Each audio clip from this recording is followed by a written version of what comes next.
Councilmember Bach. Here. Councilmember Cosio. Here.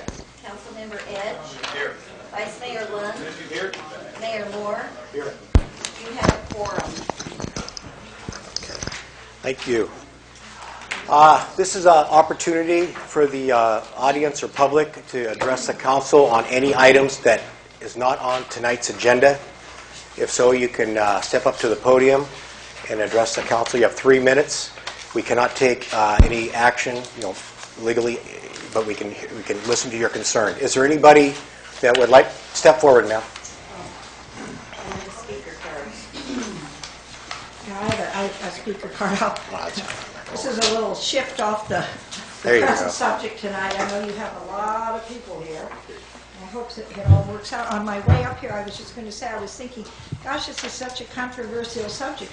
Why don't they appoint a committee of citizens to work with the planning department and the man that owns the land to develop something that's compatible with everyone? But anyway. Okay. Yeah. Okay. Okay. My name is Natasha Wist, and I have a copy of this for each of you. Okay. I am here today to answer what the other side of the fracking controversy will most likely emphasize. I understand that you want to hear dissenting opinions on the fracking ban, and I will not be here at next month's meeting of the City Council. How do I know what the other side will present? I have now attended 2 Bureau of Land Management opinion gathering meetings in this area and 1 State Department of Oil and Gas DOGGR meeting in Salinas. On all 3 occasions, the Citadel representatives were there and repeated the same thing. This was that there is no confirmed evidence that shale gas fracking causes contamination of the fracked area. How can this be, with an increasing number of people in the United States seeing their water and air and land becoming contaminated by oil and gas fracking? It's the language called doublespeak or designed to confuse. I agree.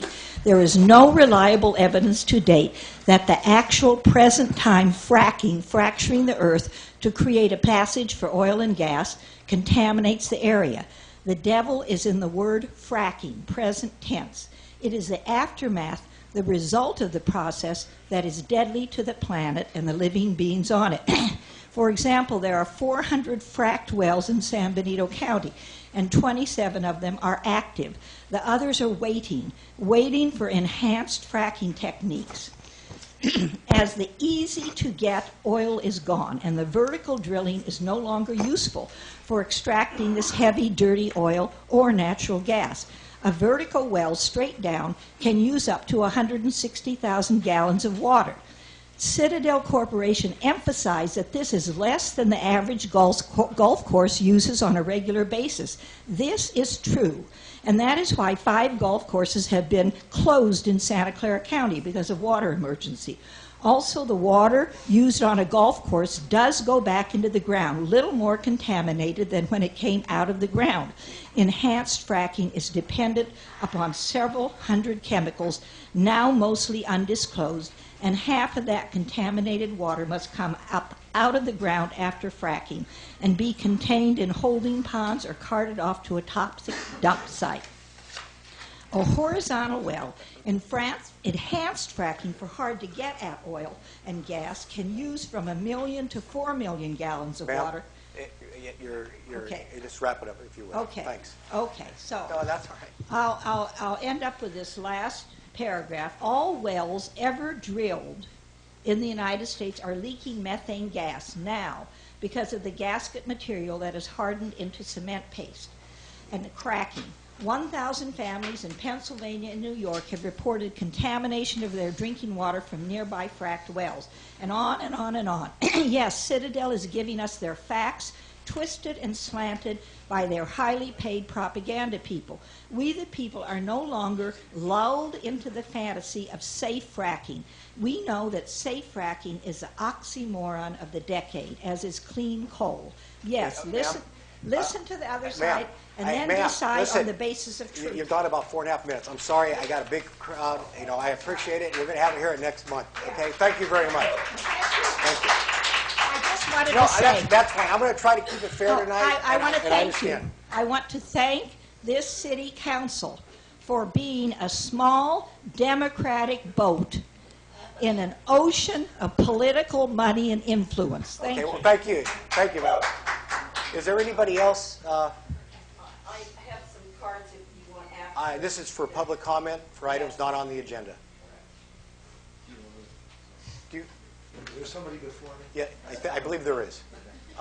Just listen for the city clerk's name, and she'll call the names. Rachel Ponce.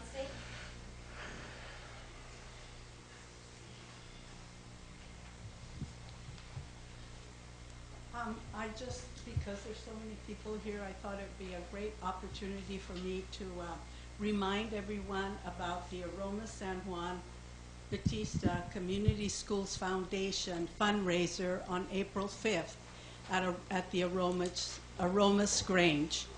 Our foundation provides scholarships for our students, many grants for teachers, and an after-school visual and performing arts program for our students in San Juan and Aromas. We would appreciate your help in this. If you can attend, we accept monetary donations or donations for our silent auction or our live auction. Our live auction is really entertaining because one of our very colorful citizens, John Ferreira, is our auctioneer, and he really brings a lot of fun into the event. So I'm selling tickets. If you would like to buy, they're $45 a piece. Thank you very much. Thank you, Ms. Fun. Andy Shaw Caron. Good evening. I'm from San Benito Rising. You've heard from one of our group. I want to, first of all, let everybody know that on February 27th, our group filed an initiative that would ban fracking and extreme oil in San Benito County, as well as ban any oil in rural residential areas of the county. I want to thank Tony Bach for being one of the signatories of that initiative, Jolene Cossio, and I understand Rick Edge for endorsing our efforts, and anybody in the audience who'd like to help us in gathering the signatures, we're starting this Saturday to put it on the ballot in November. Thank you. Thank you, sir. I have a card from a Sonora Vasquez that has no item next to it, so if it's public comments, sorry? Oh, item 3A. Okay, those are all the public comment cards that I have for items not on the agenda. Okay, thank you. This next item, item 3A on the agenda, the City Council shall review and make a decision on an appeal of action taken by the Planning Commission at a meeting held February 4th, 2014. The city's action shall include consider a resolution to approve a mitigated negative declaration for the project. The appeal is from the approval of a conditional use permit and design review permit for construction of an ARCO fuel station, convenience store, and a quick-serve restaurant at 404 and 408 Alameda, APM number 002-52-012. The project applicant, Harvey Dadwal, and the appellant is Daniel J. DeFries, attorney representing Leal Vineyard Inc., Don Inc. What I'm going to do is ask the Mr. DeFries, when we get going here, to come up and come to the council. But whoever would like to speak, please turn in your cards to the city clerk. I will keep everybody to 3 minutes, and I would appreciate you doing that. So we have a big crowd, and after we're done with Mr. DeFries, I will ask the applicant, the developer, to step up, and also if he wishes to address the council. So that's how we'll start it. Mr. DeFries? Will the, by the way, will the appellant and applicant be given an extended period, say? Yeah. What's comfortable for both you, Dan? How much time do you need? Well, good evening, Mr. Mayor, members of the council. I was going to be my first question is what your preference would be, just procedurally for a format. I can tell you I don't have a lengthy presentation. Do you want to go, how about 10 minutes? I think And well, 10 minutes across the board, is that fair? that would be Okay, more than that's what we'll do. All right. Thank you. Okay, great. You're making it easy. some things down. As His Honor, Mr. Mayor Moore indicated, my name is Dan DeVries. I am an attorney. I represent Leal Vineyards. Mr. Leal is here with us this evening, as is the operations manager for the Hacienda de Leal. And construction is underway over there. I don't know if any of you have had a chance to see it, but it's looking really good already. I know we're all excited to see what happens, or what the project's going to look like. Sorry? I don't know if that was What's your name? Karaoke?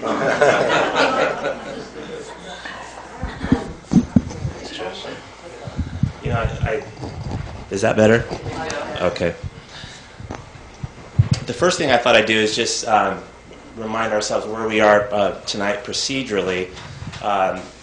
As I think has been indicated to you by the city manager or others perhaps in the staff report, Leal Vineyards did file an appeal to the Planning Commission decision of February 4th.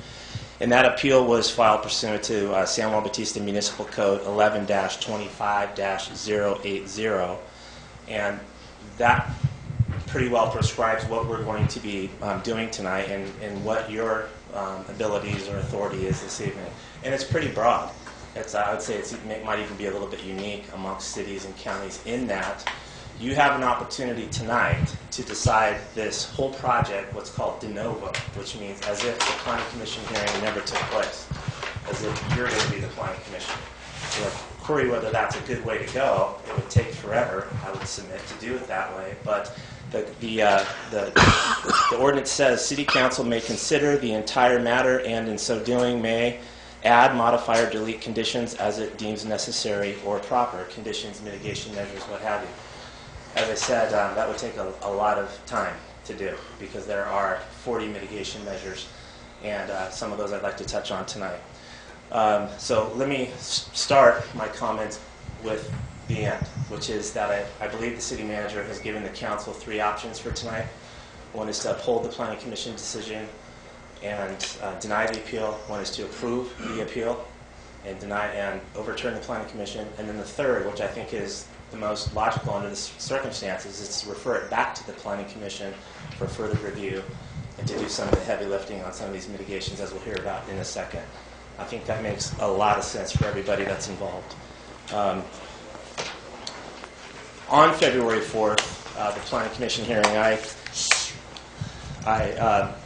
attended that, and I asked the Planning Commission, because of the timing of the transactions that were involved here, the acquisition of the San Juan Inn and all the work and the substantial investment that Mr. Leal was making, that we continued that Planning Commission hearing for 30 days in order to address better the mitigation measures and the conditions of approval so that these two uses might try to find a way to be compatible with one another, or at least explore that a little bit. But that request for a continuance was denied. And the Planning Commission instead decided to approve the project and unanimously, and that's what brought us here tonight. So as regards the appeal then itself, there are 2 things. First, the ARCO is here on a conditional use permit. And conditional use permits usually have with them conditions of approval. It's my understanding that planning staff, instead of doing conditions of approval, have enacted mitigation measures for the mitigated negative declaration and made those mitigation measures the conditions of approval. So those 2 terms are kind of interchangeable, I think, at this point. Mitigation measures, conditions of approval. The point being, they're the things that would ensure to the community, that being the environment, the community of San Juan, neighboring businesses like Hacienda de Leal, neighbors that live in those homes in that neighborhood across the street. All of those interests must be protected by these conditions of approval, by these mitigation measures. So their adequacy or inadequacy is before you tonight. It's our position that those mitigation measures are inadequate as they sit today, wholly inadequate to lessen the impact of this project to an extent that it is less than significant. We think there are still, with these mitigation measures, significant impacts to the community and to the neighboring businesses. So specifically, this is kind of awkward, the staff report that served as the basis of the Planning Commission's February 4th decision included findings. And the approval of the Planning Commission was based upon the findings set forth in the staff report. That's what we always say, right? And the findings we disagree with. And the findings are what we are appealing. I don't know if you have a copy of the findings made in the staff report for February 4th Planning Commission. The first finding that we are appealing is that the proposed project is consistent with the policies, goals, and objectives of the general plan for the City of San Juan Bautista. We don't believe that the project as proposed currently is consistent with the San Juan General Plan's goals and policies. Number 3, the proposed project is designed to and into the site and architectural intentions of the zoning and district and is compatible with the uses in which the property is located. So that would be all of the little single-family residences right across the street. That would another use neighboring is the former San Juan Inn, now Hacienda de Leal. We do not think that a 12-pump Arco station with fast food, McDonald's, whatever it is compatible with the residential neighborhood and what is going to be a very nice, quiet hotel in the city of San Juan. Number 4 finding. The proposed project will minimize any potential adverse effects to the surrounding properties and the environment by agreeing to and implementing mitigation measures. Again, those are the 40 mitigation measures. We do not believe that the mitigation measures lessen the impact of the surrounding properties. Number 7, the proposed project will mitigate the impacts to less than a significant level by establishing mitigation measures that will be required, including a monitoring and reporting program. Lastly, number 8, the proposed project will not adversely affect the surrounding neighborhood. The proposed project will not affect the surrounding neighborhood. It's a 12-pump Arco station and fast food, and there's single-family residential right across the street. How can there not be a significant impact there? And how do these mitigation measures, and you'll hear from some residents tonight, and how can this be mitigated? Certainly not by these mitigation measures. And it will not, therefore, be detrimental to the public welfare of the community. As to the mitigation measures themselves, I trust you have those in front of you. We don't take issue, of course, with things like they have to get a permit from the health department, so let's just focus on the ones that are germane for purposes of tonight. MM9, mitigation measure 9. The applicant shall install channelization line striping and markings along the frontage of the property for a left turn lane and pavement lane markings at the entrance and exit approach per the approved site plan and channelization plan for the Alameda. So what I interpret that to mean, and what I've seen from some of the site drawings in the city file, is that there's going to be turn lanes on the Alameda. That is a narrow residential street. And how cars are going to go, and trucks, are going to go in and out of a very commercialized 12-pump Arco station is a huge issue. Not only for the people who live there, who are going to have to deal with this every single day for as long as they own those homes, but also for the community. In my experience, anytime there's this high of a use with traffic, a traffic study is always required. No traffic study has been prepared for this use. There isn't a traffic study. How can there not be a traffic study? When that's one of the number one issues, as I'm sure you'll hear from others tonight. Mitigation measure 12 refers to an on-site drainage plan. But yet no details that I have seen in the city file refer with any level of specificity as to what on-site drainage looks like for this parcel. Sometimes it is appropriate to let that be handled administratively by saying that the applicant can work with staff to prepare a drainage proposal and so forth. But here I would think that it needs council or planning commission oversight to make sure that the drainage on that corner, whoever builds there, does it right. Because as we all know, that corner has historic drainage problems, huge drainage problems. And whatever is going to be done there, that can not only rectify the current situation, but then also help it for the future, I think needs to be spelled out. I think people like you on the council and people on the planning commission need to see it. What exactly is going to happen here? On-site water retention ponds, drainage ditches, culverts, what is the plan exactly for dealing with drainage? It's not spelled out in mitigation measure 12. MM 13 deals with lighting. All it says is that the lighting plan will comply with the city's dark skies ordinance, which is nice. I mean, it should. It would have to. But specifically, what is the lighting of this development going to be? Not only for Hacienda de Leal guests who don't want, I'm sure, to go to sleep looking at fluorescent lights all night long, but people who live across the street, who are trying to go to bed at night or trying to go to sleep. What kind of fluorescent eyesore is this going to be for us as the community? Is the lighting going to be turned off at some point during the night once they close? It's going to be another point. There's no hours of operation in here. What is lighting going to look like, be specifically? Again, if you're going to develop something in a very special community, in a very sensitive spot, you need to, those things need to be spelled out. Mitigation measure 15. The applicant shall install an architectural perimeter fence along the northeast property line. That's the only mention or reference to any kind of wall.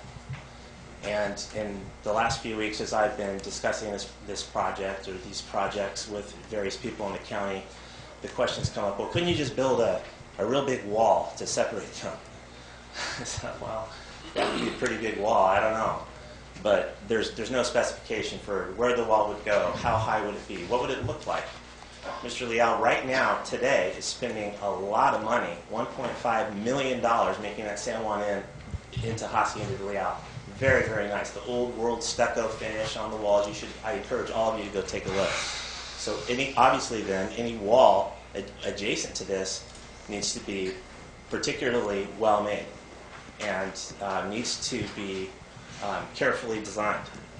It's no different than the sound wall that we did when Caltrans redid the intersection of 156 and the Alameda. You remember how Caltrans first wanted to do something very, very ugly, and the city said, no, we want something special. And then Caltrans said, okay, and they redesigned the wall. So if there are going to be walls around the ARCO that are being used as a mitigation measure, we need some more specifics as to what those walls are and what they look like. I'm just going to mention this in passing, MM 16. It says that the applicant will submit a sign application. And okay, maybe it's all right to defer and punt that to the sign application process, but I think we can all, everyone in this room, agree that what type of sign goes on the highway with ARCO and McDonald's is of special importance. You know, people in Pacific Grove and other communities are very, very particular about how tall, how high, fluorescent. Is it going to look like it's on Interstate 5? Instead, is it going to be more kind of sedate, smaller, still convey that there's an opportunity, commercial opportunity here, but not be something that you'd see on a major freeway? So again, we can defer that conversation to later, but I would submit that any kind of signage is really important. And the same is true for the Hacienda de Leal. Any signage that they would want to do would also have to be very, very carefully considered. MM 18, that's a very, very interesting mitigation measure. What this pertains to is a deferred improvement agreement, whereby the ARCO proposal would enter into a deferred agreement to make improvements on Highway 156, which is a state highway governed by District 5 Caltrans out of San Luis Obispo. And there's a whole lot of things you got to do when you're dealing with District 5 Caltrans, believe me. And I'm not exactly sure what a deferred improvement agreement means from a specific sense. Deferred till when? Who would the agreement be with? State of California? The City of San Juan? What would the enforcements be? What would the improvements on 156 be? If it's a right-hand turn lane on eastbound 156, where would that go? Has Caltrans District 5 bought onto that concept? Do we have a letter or anything or any evidence on the record right now that Caltrans has said, yeah, we will do a right-hand turn lane off of Highway 156 just for this ARCO station. And then on the other side, continuing further east on 156, what's the plan or the deferred agreement for that? What would that look like? And again, deferred until when? So could this be a situation where this city approves this project, and then you all, a few years from now, are being stopped on the street saying, hey, I thought they were supposed to do something on 156. Oh, yeah, well, that was deferred. Well, in the meantime, is it going to be a mess, traffic-wise? There's another thing that a traffic study would help take a look at. MM 19 and 20 pertain to hours of construction for a proposed gas station, fast food, which is fine, but there's nothing in here about hours of operation. And that's important not just for a neighboring business, the hacienda, and the residents, but also for the community. Are little kids going to be running across 156 at night to get a Slim Jim and a soda because AM/PM mini market's open till 2 o'clock in the morning? Or is it going to close earlier? What would this council like to see as far as hours of operation on a use like that? And once the hours of operation have closed, what does the property look like? Are the lights down low, like at Valero? All the lights off? That's going to have an impact. No hours of operation. Lastly, MM40, I noted with some interest that the applicant shall construct an information kiosk center at the front of the convenience store, but the size and location shall be determined by the applicant.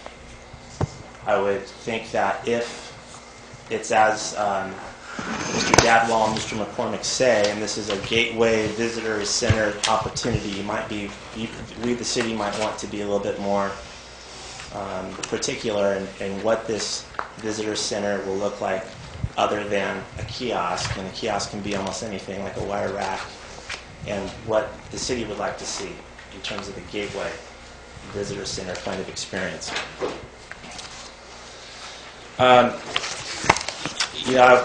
Over the weekend I was showing a friend of mine from out of town the San Juan Cemetery, and we were up there by, sorry, thanks Debbie. We were up at the top by the Nyland graves, and I looked in, as I have in the past, the old mausoleum of, I think his last name is pronounced Tax, T-A-I-X.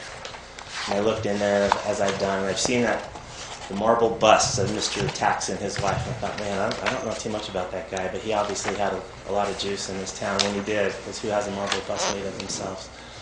Mr. Tax lived in that old house right there on the corner. It's on the National Register of Historic Places. Not that that house is any more special than any of these folks' house, my house, your house, but the point is that these are special places.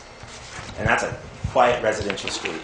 And if you want to do an I-5, ARCO, 12-pump McDonald's fast food establishment there, if you think that's the right spot for it, then you got to be way more careful than the 40 mitigation measure you have in front of you. A lot more careful. Because millions and millions of dollars are going to be generated on that corner, whoever gets it, whoever uses it. And the city has every right to say, if you're going to do that, this is what it should look like. We're San Juan Bautista. We've demanded the very best for 200 years, and we're going to demand the best now. Thank you very much. Thank you. Thank you, Dan.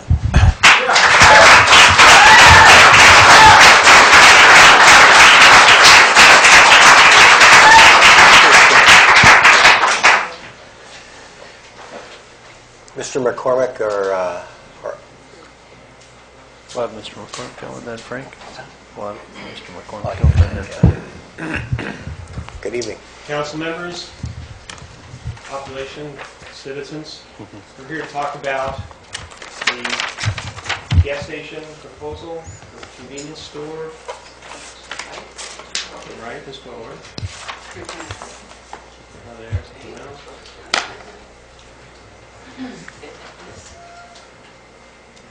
That one? I think you have to point it at this. Right at that.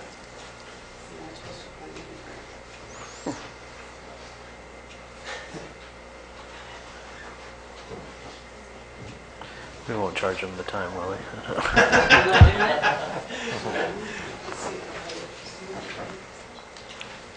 Can you man me? Do you want to just advance the chair?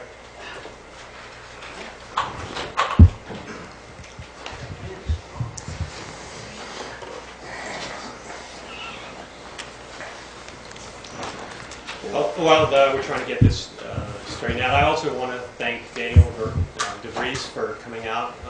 I think the project that is behind us is a credit to your city, and I think it's worthwhile pursuing.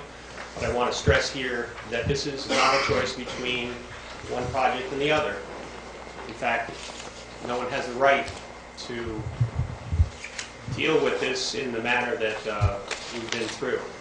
They have a right to appeal, and we're here to defend ourselves here on this project. I think it's a very viable project that is important to the community and will exercise the goals that you have put in your general plan, and we move forward.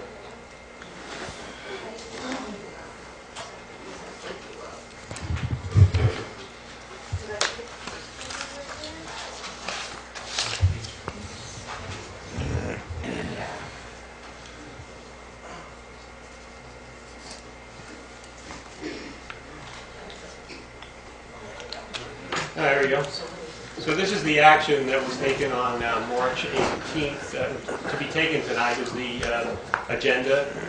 It is to review the conditions of approval and the design review that the Plan Commission voted 4-0, with one of the members of the Commission voting in abstention as a positive. Next slide.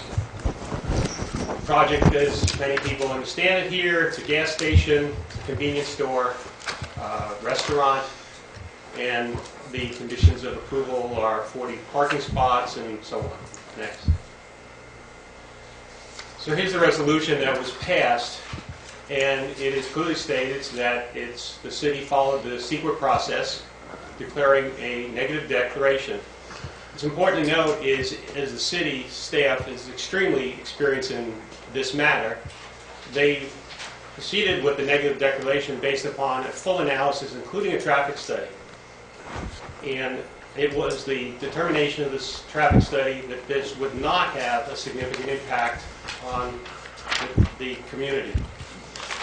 Any aspersion different is not a technical one, and you can have your personal opinions, and we certainly can't object to your personal opinions. I think we've tried in every possible way to have the conditions of approval, the mitigation acts, to be able to meet that requirement.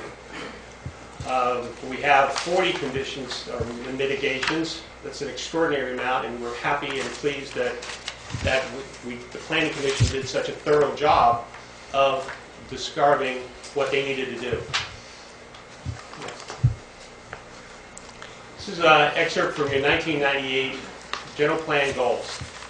Land use element, which describes a panhandle, which is the property area where we're talking about, the south side of 156, which includes the RV park, is physically detached from the county and has a character of its own. Gateways. The most immediate opportunities for change in San Juan Bautista are at the western and eastern gateways to downtown. These eastern gateway to the east side of the Alameda between Pierce Lane and Highway 156 with a wider street, higher traffic volumes, and greater distance from residents suggest a stronger emphasis on commercial uses. This is your general plan. Next. This is also in the general plan. This is looking forward to 2015. Well, it's been quite a few years, and here we are in 2014. Highlighted here is item number, I didn't number these, but bullet number 3, vital, healthy, pedestrian-oriented downtown with activities that meet the needs of residents as well as tourists. We intend on meeting that goal. We will be putting an extra large sidewalk on our side of the street. We will be doing a dedication ultimately for the benefit of the community when the traffic requirements increase in the future. The next item, infill development that is compatible with surrounding in terms of density, architecture, and use. This is a classic infill project.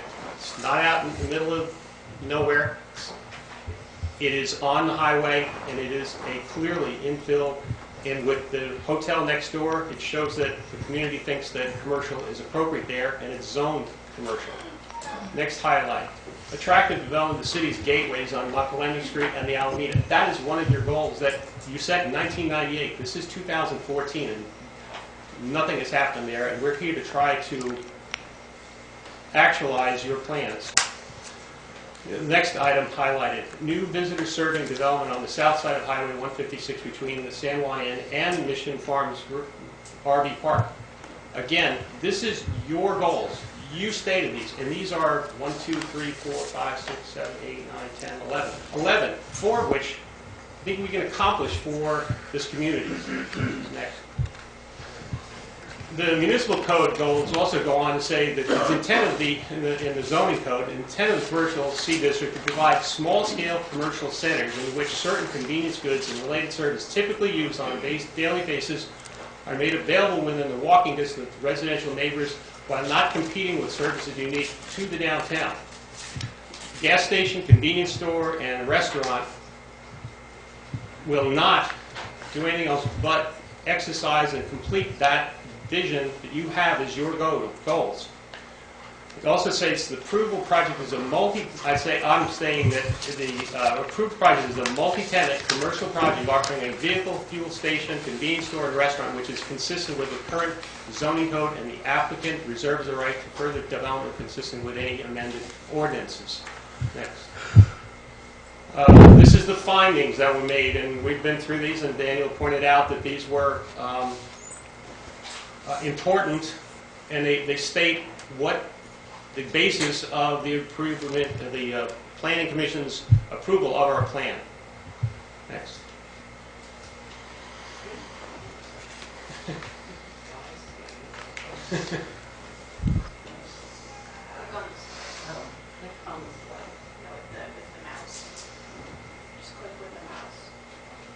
On the computer. Okay, the San Juan Bautista initial study determination. Based upon the initial study and environmental documents with the general plan and the mitigation part, the staff finds that the proposed project will not have a significant impact, included with the 40 mitigations. Your staff and your planning commission did an outstanding job of getting us to this point. And I make the case very strongly that we met with the planning commission 4 times, a pre-development meeting, a scheduled meeting, a study session, and then ultimately getting this approval. And we consistently met or exceeded the requests that were made from the public. In addition, at that meeting, we offered several other advantages, I think, to our project. Offer local residents early notice of available jobs. It's very important in the community to employ your people here, and we're more than willing to do that. We're going to install 2 electric vehicle charging stations.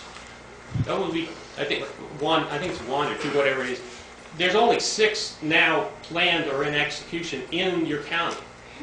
It's pretty impressive in a little town like this. Construct and coordinate with local businesses and nonprofits a kiosk devoted to the promotion of the historic San Juan Bautista. This was something that the community wanted, and actually, it's a great idea.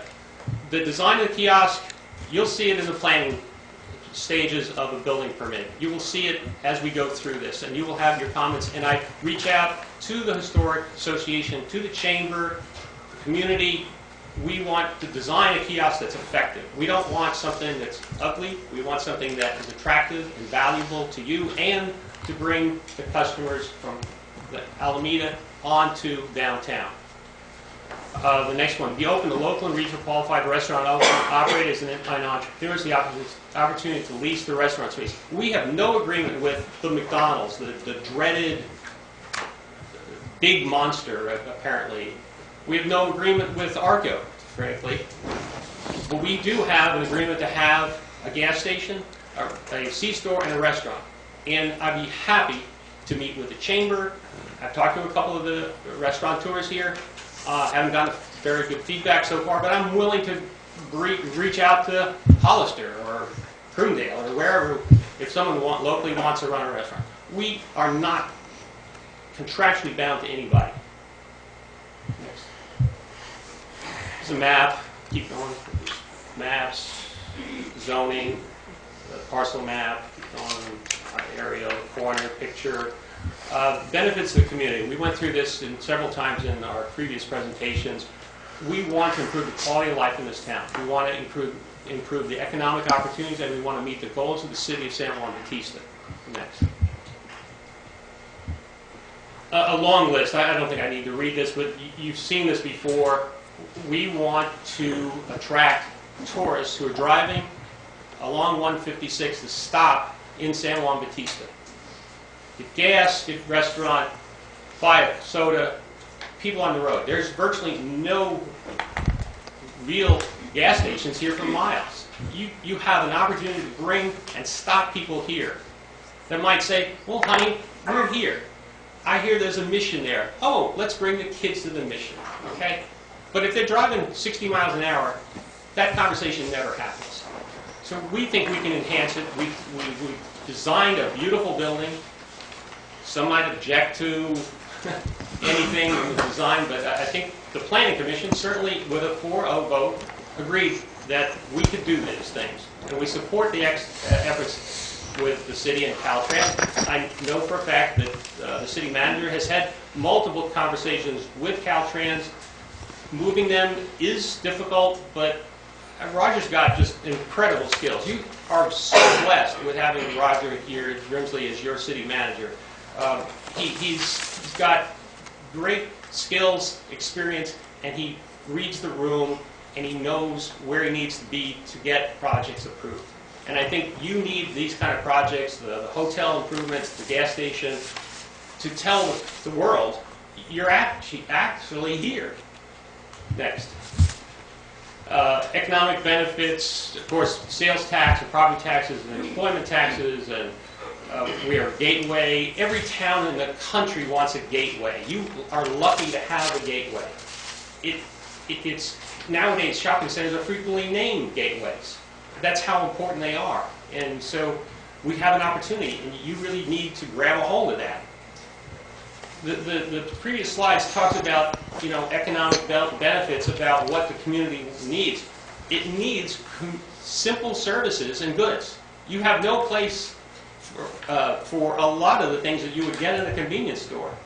People have got to go for miles and miles and miles to get gas at reasonable prices. We will have viable and sustainable business. Gas or an electric servicing will last forever. Trends in hotels and restaurants and everything, they change. But people in California love to drive and travel. Next. This is some thoughts from a study that I read. It also talks about what tourists want and what they need in terms of souvenirs as collectibles or convenience items. And it's clear that that is an important thing for the tourist to get a bucket of ice or get a case of water or something. It is worthwhile knowing when you're on the road, you need to know where your next gas stop is. You need to, if you have a diesel, you need to know who's got diesel. And things like that are important. People plan their trips on where they get goods and services. Next. Meets the goals of the city. This is the whole process that we've been through all these meetings and the public comments. And we started out before we even got here talking to the neighbors. The applicant and I walked that whole street, talked to everyone we could meet, and we were there for hours. And generally we got very good comments, and I've never heard any of those people come to any of these meetings before to object. They were clearly notified. You have done an excellent job of notifying the public. We have turned this into a community benefit, in my opinion. Next. This is just an example of how detailed and process-driven this is. This is one of our first ideas with a common drive with the next-door neighbor. There were those that liked it in planning. The next one, we had another alternative for layout with the building. and then another one after that. That's two. That's another, and then this is ultimately what it will. No, this is not it. It's the one before. That one. Is that right? No. I'm sorry. Go back. There, there it is. There's the driveway there. So we have two driveways on our property and no common access. As it's turned out, an anomaly occurred when the people who developed this, who actually owned this property originally, there's a slight encroachment. We'll deal with that with the adjacent property owner reasonably. We have no intention of building a fence that obstructs their view. We're more than happy to work with them. Go ahead. So this was original drawings. These were objected to as being Southwestern in style. Keep going, keep going, keep going. And then these are the drawings. Go back one, sorry. These are the drawings of what we propose right now, which brings in a lot of the local mission style and the tile roofs and so on. And go ahead. Go ahead. Go ahead. So that's what it looks like in a color rendering. The pumps out in the front. Beautiful structure next. This is the back side. We designed a building that is 100% of this perimeter of the building has articulation. You don't go anywhere with seeing that kind of detail, and it's expensive, but we were happy to make this work because it's our building, and we want the public to appreciate it and use us. Next. So these are some layouts we did. This is all this will be shaken out in the building process. Next. So the one on the right's a convenience store. Then this could be like a quick serve. Someone could open up a little sandwich shop or a yogurt shop in there, and then the next one over could be a bigger restaurant. The idea there was to serve the tables would serve both. You know, like if you had a coffee shop, people like to drink coffee or have yogurt, frozen yogurt or something at different times, and they like to eat lunch, dinner. Next. This is a slide showing the details of how the architect brought out the design ultimately, and where the pieces of the community are clearly identified as being pieces of this architecture. This is not just some whim. This is really excellent execution. Again, that's just the back side. There was some comments about the canopy and the Highway 5 thing. We're not building a Highway 5 deal. You can see from the previous slides, that's what a Highway 5 ARCO looks like. Next one. This is another one. Massive deal. Next one. This is what we want. It's simpler, it's smaller. We reduced the canopy design to the next one to a little more house-friendly with the roof mansard, a little peaked roof on that thing so that it reflects some of the houses on the other side. Next one. And that's it. I just commend the city for the job they've done, the expertise they brought to the table. Many of the objections that were brought up about these mitigations are in the natural process, will be done next. They're not done at this point. Working on where the storm goes today is not effective use of anybody's time or money. It has to be done. It's state law. It's not even your law. It's a state law that has to deal with on-site retention of stormwater, and we will execute that. And it will be done properly. We don't want it flooded. We don't want our neighbors flooded. We're not coming at it in town to destroy the texture and the integrity of this town. Appreciate your time. Thank you. We also have the applicant here, Harvey Dodwall, and his attorney, Richard Glenn. So if they have anything they want to say.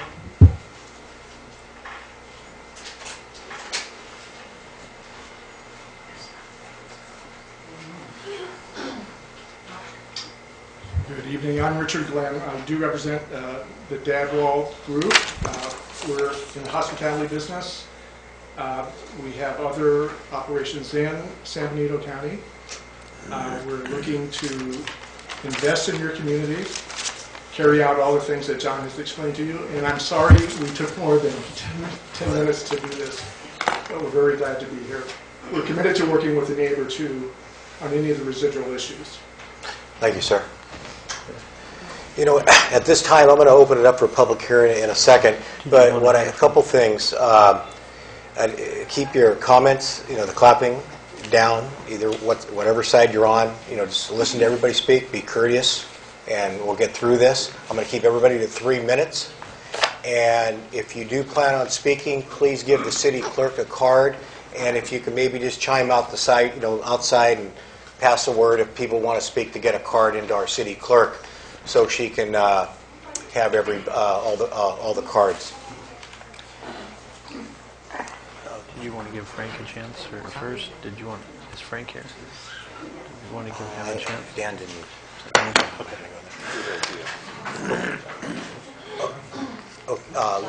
Linda, whenever you're ready.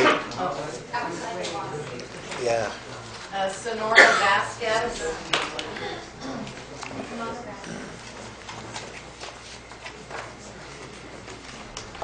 Hello, good evening.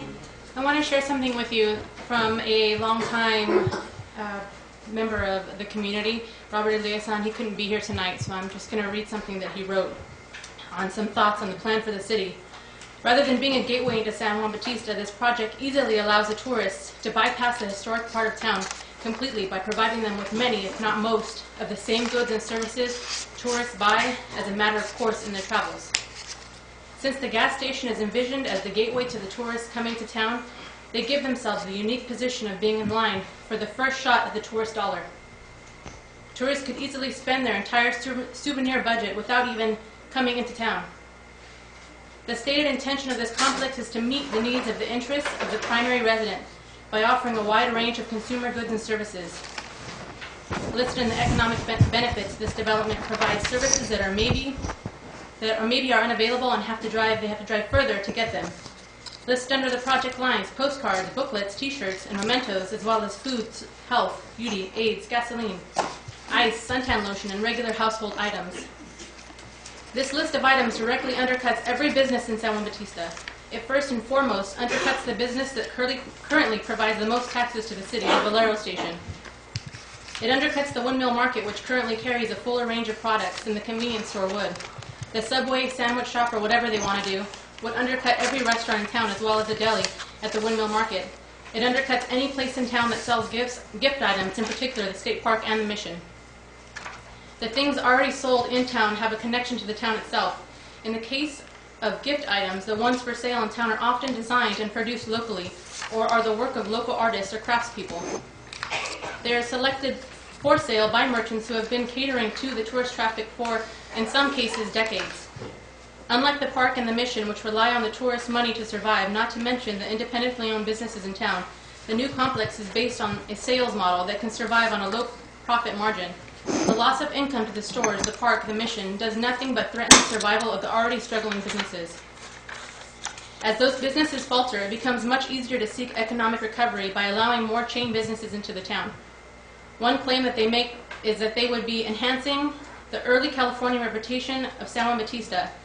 How do they do this? By selling fast food supplies and Slurpees in chain stores is unclear other than their willingness to have a small rack for tourist brochures. To see the damage this kind of development brings, all you have to do is go to Gilroy or Los Baños. The incursion of strip malls and chain stores one by one on the highway has destroyed the established and historic business district. Allowing a convenience store and fast food restaurant to move in is not creating a slippery slope that may allow other chain stores in, but rather is a step off a cliff that will guarantee it. There is a tradition in this town that is really not worth enhancing. Ma'am, I'm going to have to, I'm sorry. Okay, thank you. Well, you've heard what I have to say. Yeah, no, just, surmise or whatever, but I'm going to do this to everybody. Okay. All right, well, thank you for hearing me, and hopefully thank you for expressing your opinion. Hey, please, you guys, I mean, hey.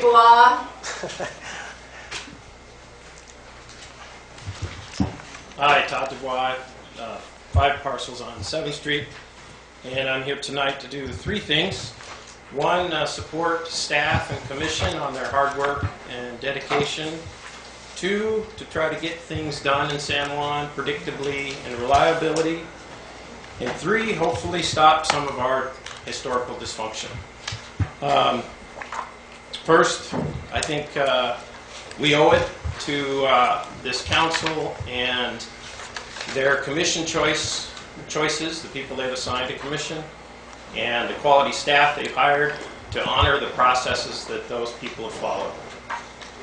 Second, we need to get things done in this town, and that is just a bottom line budget issue. Third, we've got to stop the fear-mongering. People bring up this concept of ruination, Los Baños, etc. But guess what? Carmel, Saratoga, Los Gatos, service station at their entrance. Also, the concept that it hurt Valero is completely false. If you look at gas stations, they set up shop across the street from each other, and both of them benefit. So a rising tide will help everyone. And so I encourage us to avoid the fear-mongering and look at reality. If we want to be like Los Gatos or Saratoga or Carmel or Monterey or San Luis Obispo or Paso Robles, we need to get a service station at our entrance. Those are all first-class cities, and we want to be like them. No, we don't want to be like Los Baños. We don't want to be like Gilroy. No argument there. But the reality is, a service station is not the issue. So I'm hoping that this council will uphold their planning commission, the hard work they've done, and show that confidence in their staff, and move this forward predictably and reliably, because all investors, including the appeal, want predictability. They're investing in this community. They want to know that when they come in for an application, it's going to be processed quickly, efficiently, and do the right thing for San Juan. Thank you very much. Thank you. Larry Kane. Curious on this one.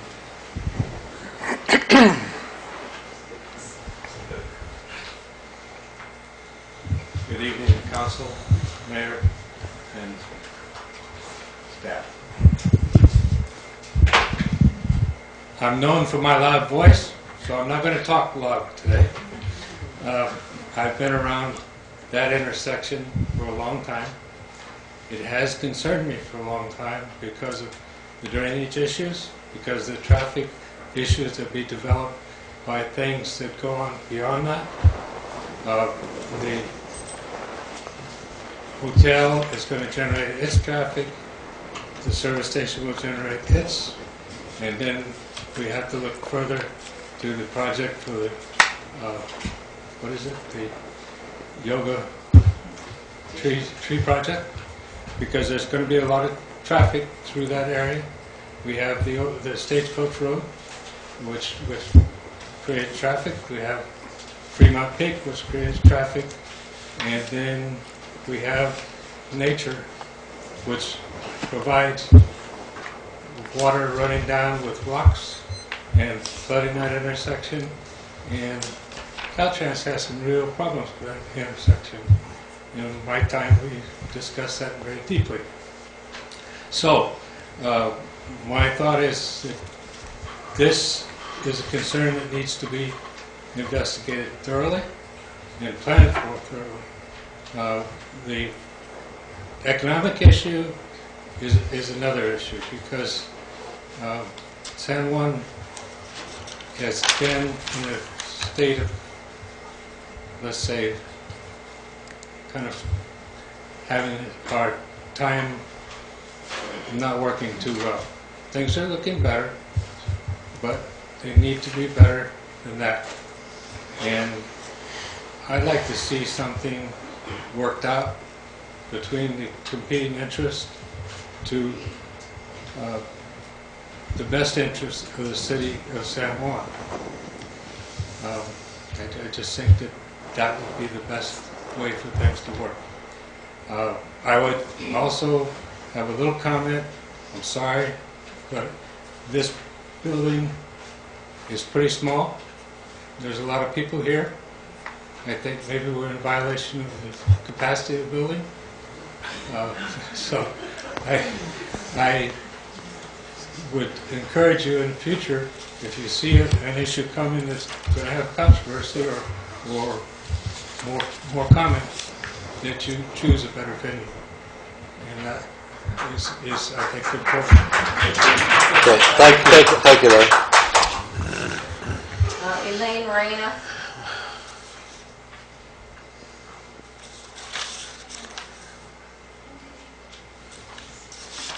Mayors. Roger, City Council, I'm very happy to be here. I apologize for not having been here for the other meetings. I was not available since the first part of December.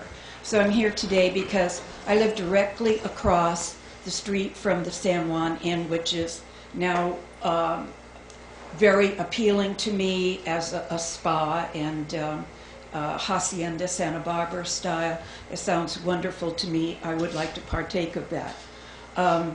My concern is Sunny, and I'm not against enterprise. Sunny Reyna and I had American Indian Art Gallery here in town for 20 years. I'm for more investment coming into our town. My concern is I moved here in '81, and Sunny and I bought our property, which is the old Frenchie Saloon and the First and Last Chance Saloon, right across the street from the San Juan Inn. It is a flood zone. I have taken video tapes for years, as Larry said, about the flooding down there. To me, that's a major concern that would have to be addressed. And I am very concerned about the traffic coming down the freeway. And I have come to you before regarding, I was nearly taken out twice by semis that blow through. And I know you said you would change the timing of the light there. My concern is about, I'm not against the ARCO, I am for enterprise, but I would think that it would be better served our community to have, if you have a wonderful little rest area and address all of the people here in town. And I concur with Sonora on every point that she said. I am for enterprise, so please don't take me the wrong way. I just feel that traffic is going to be horrendous, and we have three war veterans here. I am one. All three of us have big-time PTSD, and I'm concerned about light. I'm concerned about the trucks and the vehicles going in, and what's going to happen that way, how long that's going to be at night. I'm in bed at 9 o'clock at night, and I have to have my sleep. And so those are my concerns. I think the Windmill Market and all of our restaurants do big favors for our town. The Mission, the collectibles, all of that. We did the same thing. We had many. I thank you for your time. Please consider the flood zone. I can show you all the videotapes. It's horrendous. Okay, thank you.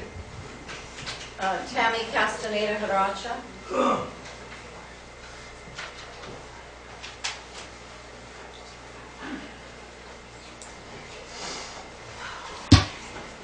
Thanks.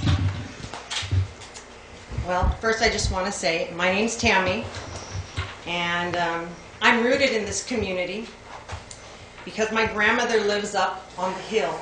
You call it the cemetery. I call it at home. I'm here to speak to you only on my behalf, not on Doña Stairs' behalf and not on Al's behalf. I'm speaking on my behalf only. My husband and I currently own the building where Doña Stairs is located. We also own property on McCollum Street. First off, it's real important that we all agree that we're going to disagree on a lot of stuff. We're going to disagree, and that's okay. What I don't want to see is I don't want to see our community split into two, all because of a gas station. I think that would be sad. I'd like to say, first, second of all, how disappointed I am in some of our elected officials that you've decided that it's in the best interest of San Juan Bautista to lift the long-held ban on the big box businesses. There was a reason for that, and you lifted it. And I understand that there's a lot of stores maybe that don't have what you're looking for. You can solve that real easily. Get in your car and drive to where you need to get to and go buy it. Or move so that you can have that at your access. I realize that I haven't been here as part of the process while you were discussing and making changes. However, I most certainly have a right to feel that the gas station, and that it's my understanding that also there's going to be some sort of food establishment and possibly an ice cream establishment on this premise. And I feel like that is not in the best interest of San Juan Bautista, and it's not in the best interest of the downtown merchants. I do realize that with the 30,000 vehicles or so that travel our portion of 156, that there's a possibility of getting some of those people in.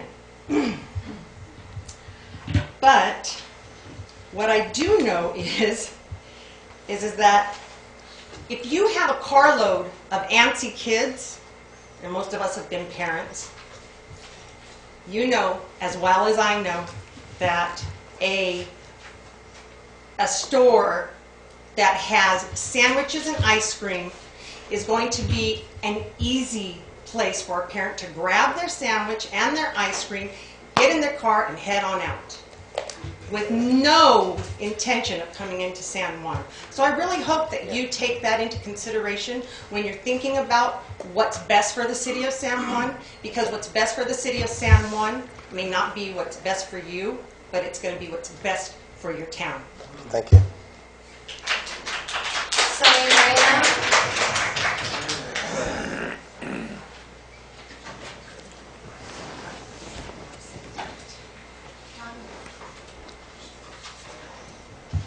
Good evening.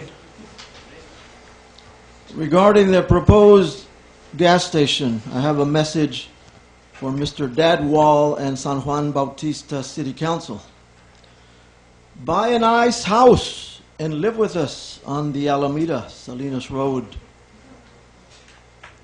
Your proposed gas station center in our neighborhood is bringing bad news 24 hours a day and night. More gangs and drug deals from Gilroy, Salinas, and Hollister. And they're out in the open. And horrible toxic pollution from relentless traffic of 18-wheelers, cars, buses. Horrible noise. Yes, come and live with us. We love our quiet Salinas Road, the Alameda in San Juan Bautista. Send that mega gas station somewhere else.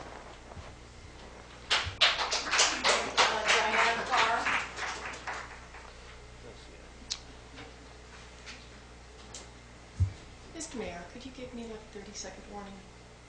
You got it. I'll Thank you. give you a 30-second Like a brew. If you do that at my house, Mr. Mayor, too, that'd be great. Okay.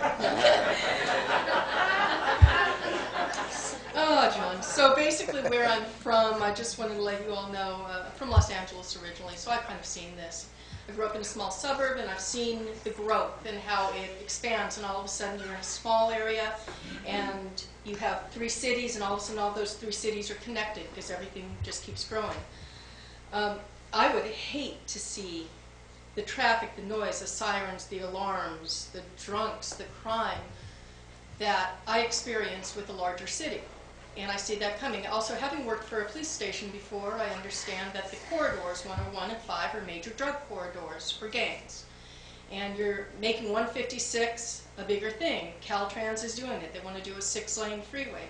You throw in a couple of 12-pump gas station, yay, you know, and who knows, is that going to be open 24 hours a day with lights? And it just makes it that much easier for the drug traffickers to move around.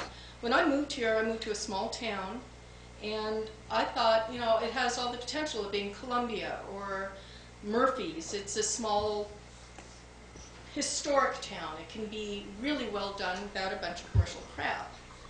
The general plan, as far as I know, everybody was voting for 1% growth ordinance. We didn't want a bunch of growth. We wanted it contained. We didn't want big box stores. I mean, you can move to Gilroy or Salinas or Hollister or Los Banos if you want to have a Jack in the Box or a McDonald's or gas stations 24 hours, 7. You have those places to choose from already if that's what you want, if you want that kind of convenience. But, you know, the people who want to live in a small town, this is it. As far as Lial's vision, really? You wouldn't want that over a gas station, Mini Mart, Taco Bell? It's gorgeous. It's wonderful. You know, hey, Diane, let's stick on the gas station and not Leal or okay, whatever. Well, there's better uses, is what I'm saying. And as far as the residential area that they're talking about, the lights that are going to be happening, it's obvious this was not well thought out and should be sent back to the Planning Commission. I absolutely agree with Dan DeFries. You have 30 seconds. And this guy the developer seems like he wants to, you know, rush it through. Let's get going, you know, because he wants to push it through before anybody objects. It needs to be thought out more. He says we don't have a real gas station. What's Valero? Isn't that a real gas station? You know, I buy my gas there. I thought it was. As far as a traffic study, no impact. Seriously? So I'm obviously very, very enthusiastic about this not happening. I want you guys to really think about it very hard. Thank you. Thank you. Rachel? Yes, Rachel? Oh. That's all right.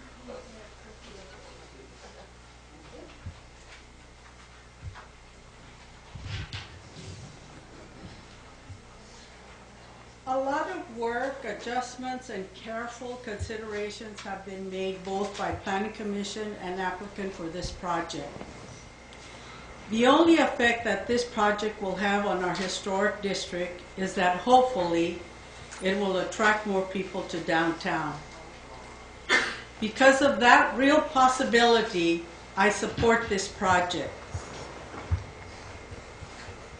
What I believe our charge is, we the public, City Council, Planning Commission, and City Manager, is that we will be diligent in making sure the design and all the conditions of approval are met and followed before this project will be allowed to open for business. This is what will protect our historical element in San Juan Bautista. Thank you. Thank you. Tricia Harvey? Decline. Ruben Lopez?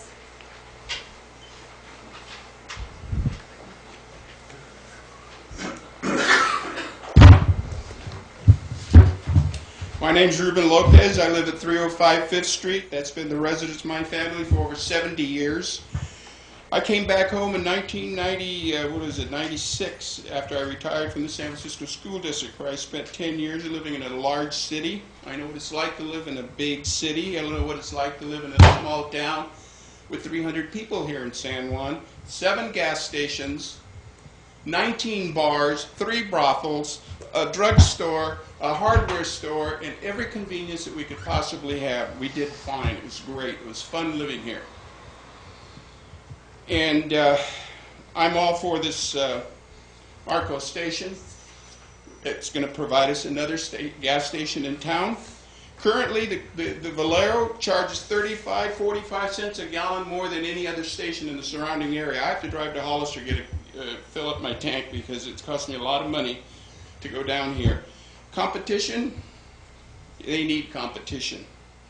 I ran into a tanker guy filling delivering gas at the Quick Stop in Hollister. He delivers here too. He comes from up north. Why is it costing more to deliver here than it is in Salinas? I've been to Lake Tahoe and I paid less up there for gas than I pay right here at Valero. That's BS. We need competition. I like the project. I grew up here when the Alameda was the main freeway through there. You had traffic going through there like crazy. There were 2 gas stations over there, one right across from each other at the end of the where the San Juan Inn is now. Frenchies, all kinds of action going through there. I served on the planning commission here for 4 years. We never did anything right, we never did anything wrong. You have 2 sides. You have people, we're going to have 2 opinions. And this fear of taking away business from downtown. So you people ought to travel up and downtown after 9 o'clock, then the damn place open other than the Daisies and Mom and Pop's. The windmill closes at 9. Shoot, I get hungry at 10, 11 o'clock at night sometime. If I can go across the freeway or get a hot dog, heck, I'm all for it. Anyway, we're not going to please everyone. I'm proud of you for making that decision. We need another gas station. It's small. If you want big is good if you're growing watermelons. We're not growing watermelons here. San Juan is a unique, it's an oasis. I love the area. I'm glad I came back home, and I'd like to enjoy having another gas station where I can get gas when I need it, go get a hot dog or a Coke or whatever. And we're not going to please everyone. I realize that. I had some friends show up tonight. They've spoken the opposite. I hope they still talk to me after tonight. Come over and fire On film. I'm going to go in the Superior Taqueria from now on.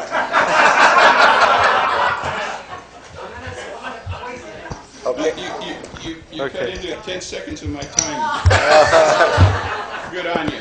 Thank you, Ms. Goldman. Ruben Gonzalez.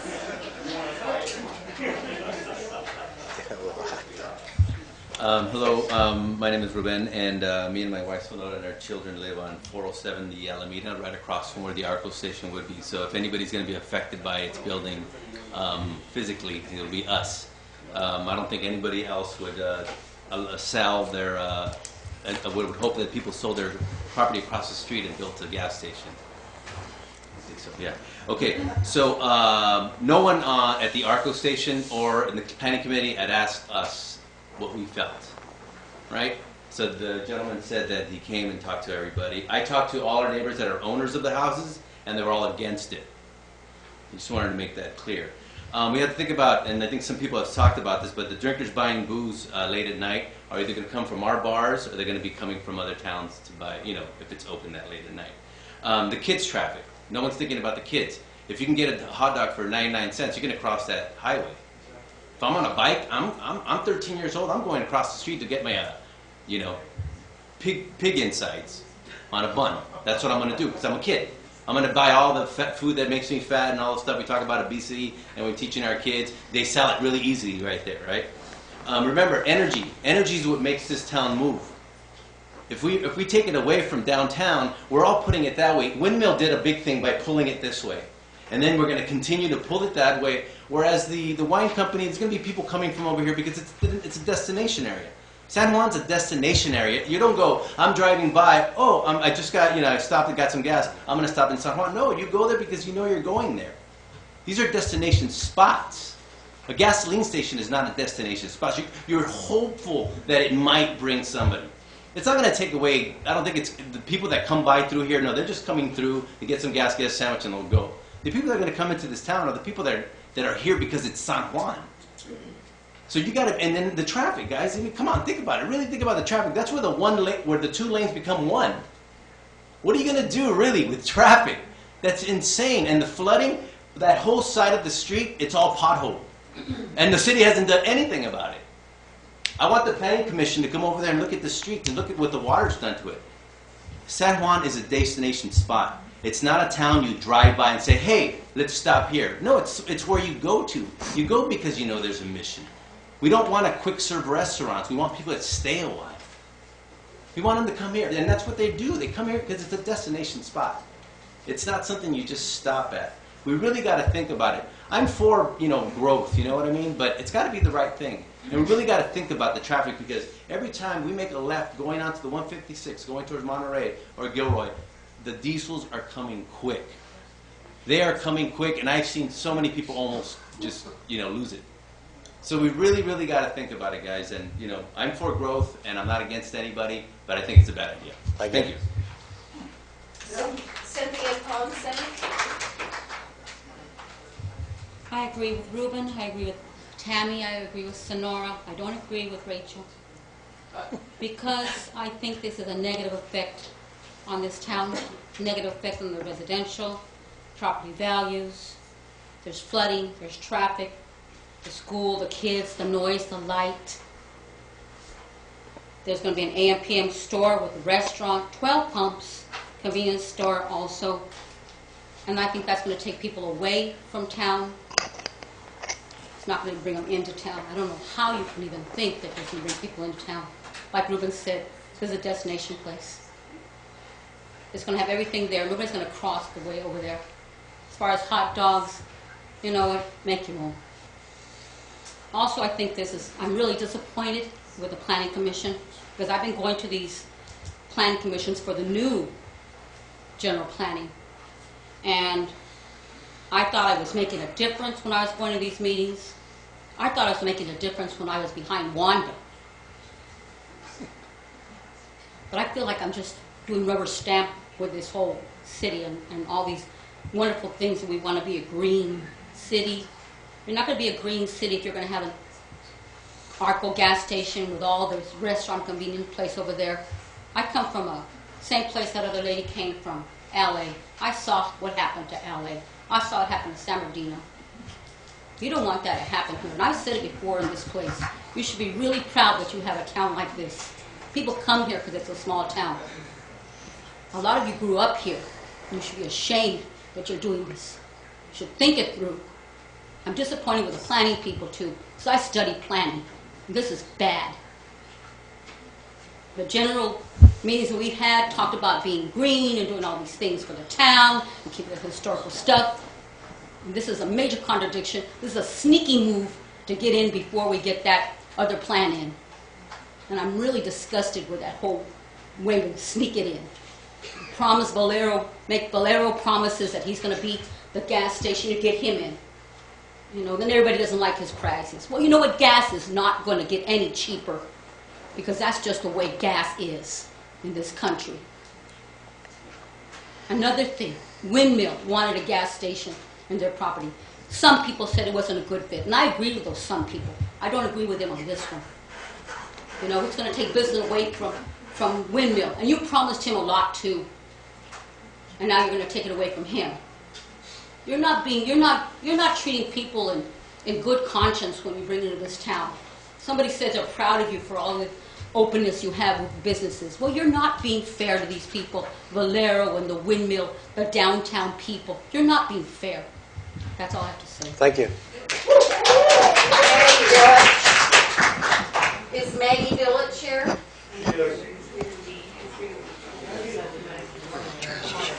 Maggie, look at you in her. Why don't you get a microphone back here? Yeah. Will that microphone? How many tables do we have? We'll get her through here. Come on, Maggie. Go, Maggie.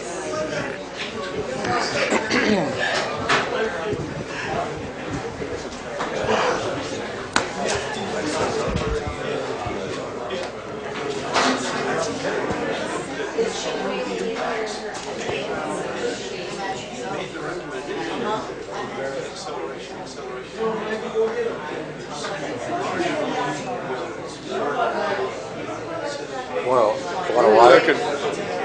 I was going to say, if she can't get here, she can't get here.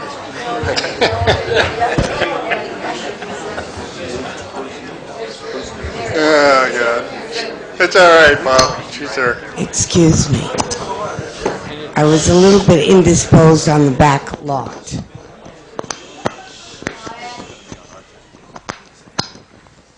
Primarily, I think you should know, the reason why most of these people are here is because we're against this, okay? Seriously. Everybody raise their hand that's against this.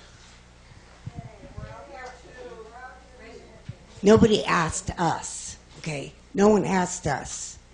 If you had, we would have told you, thank you, no, okay?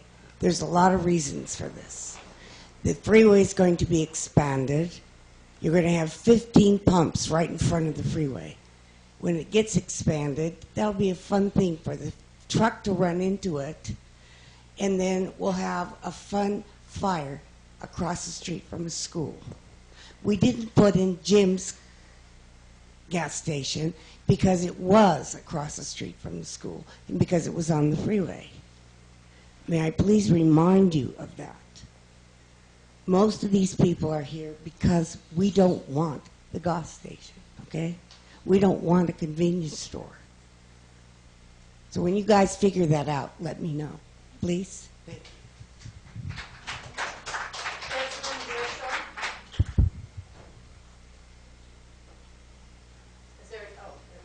Yep, I'm Desmond. Good evening, I'm Desmond Rochelle. I am not a resident of San Juan Bautista. In fact, I've only been in California about 3 months. So my perspective is not quite as emotionally charged as a lot of the people speaking tonight. But what I'd like to talk to you is from a perspective of a visitor. Back in December, I drove here from Buffalo, 2,900 miles across country. And I arrived in Hollister for a job that was waiting for me. And the day after I arrived, because I arrived in the evening, the very next day, after kind of getting myself acquainted with the lay of the land of Hollister, one of the things I wanted to do was I wanted to find a visitor center or some place that would be able to give me some information about the local area. Something more than just a kiosk, something where I could pick up some literature. So I went to the Chamber of Commerce in Hollister, which was very good. I had a lot of information. The gal that was there was very helpful. I think if you're thinking in terms of putting the gas station as opposed to the other proposal of a possible visitor center, that you might want to think about the economic impact of tourism in the area and how that may be effective here in San Juan, and also right down the corridor 25 down to the Pinnacles. I mean, there is an awful lot of travelers coming through this way. Gas stations, I can find those anywhere. Visitor center, information center, not so easy to find as far as for a local specific area. I mean, they're scattered around some of the larger cities, but it was not so easy for me to actually find, a really good place to go for information. So I just wanted to just give that visitor perspective, and I think that a gas station is a nice idea, but I'm not so sure it's the best one. Thank you. Thank you. Valerie Edwards, where did he get the idea that there was a visitor center or gas station? Well, we sure have a lot of interesting perspectives. I recall when I came to the first meeting where this was proposed, I got up and was adamant about how extremely important that intersection was and what Monterey County, Santa Clara County, the Pacheco Pass, the highway systems passing through here, the tourists coming from Monterey, going to the valley, or coming from San Francisco, we're going to have a lot of traffic. I mean, all those things are just redundant in my language. It's not important for me to say those things. You already know that.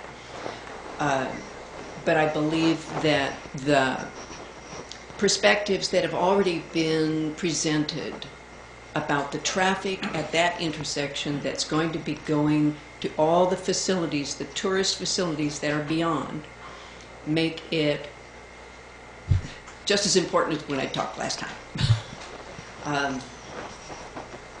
It needs to be bigger. The intersection, I don't know what it needs. I don't know what it needs. But I agree with those who say that we need to rethink that intersection beyond the plans that are already presented. Even though everything has been done in goodwill and with the best information possible at the time.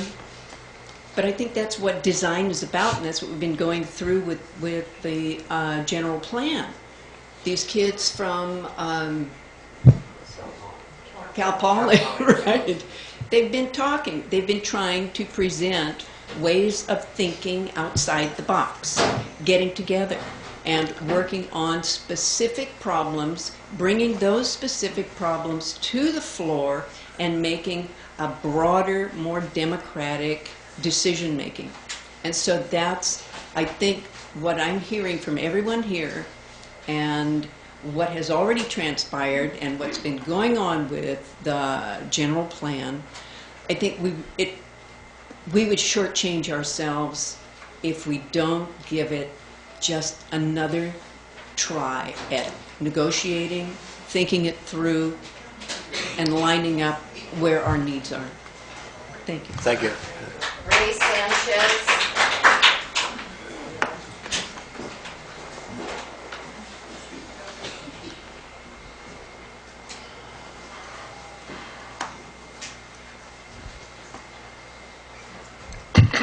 My name is Ray Sanchez. Call me naive, call me abrasive, call me selfish. But I live directly across the street from that new gas station coming in. Folks, we can sit here and lock horns all day and night and deal with a vote and whatever it may take. But I would like to see a solution to the problem. Is it possible that we can find another location for this gas station? Just, again, you're the planning people. You can make this decision. What about rocks coming into the Larios estate? What about around the corner from the Anzar High School? What about across the street from Valero gas station already? What about down the road going east, closer to the eucalyptus trees? Is that a possibility? Looking from it from a selfish standpoint and feeling like I am part of the forgotten neighborhood here in San Juan. Well, let me explain that. When we asked for stop signs to keep these cars from flying down the road on our street, we were ignored. When we asked for speed bumps, we were ignored. And now they want to bring in an ARCO station telling us that we have been notified and we approve of it. I went to the neighborhood myself getting signatures, and we got about 3/4 of the people that said they were never notified. And I got about 3/4 of the people that actually signed a petition saying we don't want it. So where in the world did these people come across saying that they checked with us and we all approved it? We did not. And I find it very unfair, and I find it disrespectful. What are we going to do is when with these semis, now I understand we're going to have 12 pumps, are we also going to have diesel? And if we're going to have diesel, are we going to have semis coming in there? And these semis going to be coming at 2 o'clock in the morning? And how are they going to get out of there? And how are you going to be able to stop those cars that are coming down the road there, down Alameda at 80 miles an hour? And believe me, they do. The stop sign right on the side of the hotel is completely ignored. Nobody, I don't think anybody even knows that sign is there. It says 25 miles an hour, but you can ask anybody on that street, and they will tell you, people will fly down that street 60, 70, and 80 miles an hour. I've actually seen a T-bone accident where somebody coming down so fast they couldn't stop, and they hit another car going down the highway. All I ask, folks, is that you reconsider that, okay, so we're going to have growth. We need to have another gas station. I don't think we need to have one as elaborate as what they're talking about. I don't think our restaurants need any more competition. I think we're doing well or trying to do well and survive with what we have. I don't think we have to have the danger of possible children crossing that highway and getting killed by somebody passing by at 60, 70, 80 miles an hour on the highway. I ask that we try to find a solution, with all due respect to the gentleman that trying to open up a station there, that maybe we can relocate. As a resident of that area, I absolutely do not want it, and the people on my street, I would venture to say at least 90% are also saying no. Thank you very much. Thank you. All right. Audrey.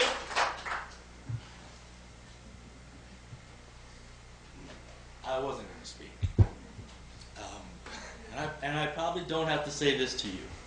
You know, I am very comfortable in this room because I have covered virtually every city council and planning commission meeting in the last 5 years. So I was here behind that camera at times when this city was pretty dysfunctional, when there was a lot of backbiting, people did not trust one another, they did not work well together, and I have been gratified at how well the city has been working the last few years. You know, Roger has done wonderful things, Matt Leal has been a great presence, and the city council has done a great job. And part of that job is appointing planning commissioners that you have trust in, that you feel can do the job. And that planning commission, I think, did a great job in listening to an initial presentation of a project, of listening to concerns people had and addressing them. They could only address what people express themselves about, and they did that.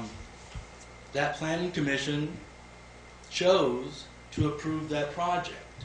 And at the tail end of that approval process, there was an appeal, a request for a continuance by someone who was in escrow on a neighboring property. And that was the first notice anyone had that that project was even in existence.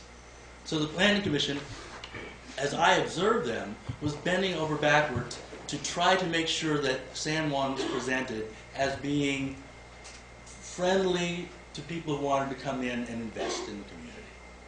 You know, the chairman several times made that statement. And I think the quality of the process was very good. I think it's too bad that San Juan needs both these projects. You know, if the Leal project had been able to come in and buy that corner property when it was available, because it was, then this wouldn't be happening. But that didn't happen. The timing was not, you know, that way. So then we have this developer who came in, made a proposal, made changes, was approved, and then because the neighboring property wanted, I don't know, I haven't really heard what they want yet. You know, I want both those projects. I know that Dan DeVries, like myself, only buys enough gas at the Valero to get to a cheap gas station. How many other people buy just enough gas to get to a cheap gas station? How many people don't buy gas at the Valero? That's all. I grew up in Walnut Creek. You know, I came here because it's very much like Walnut Creek was when I was a child. Thanks, Bob. Scott Friels. How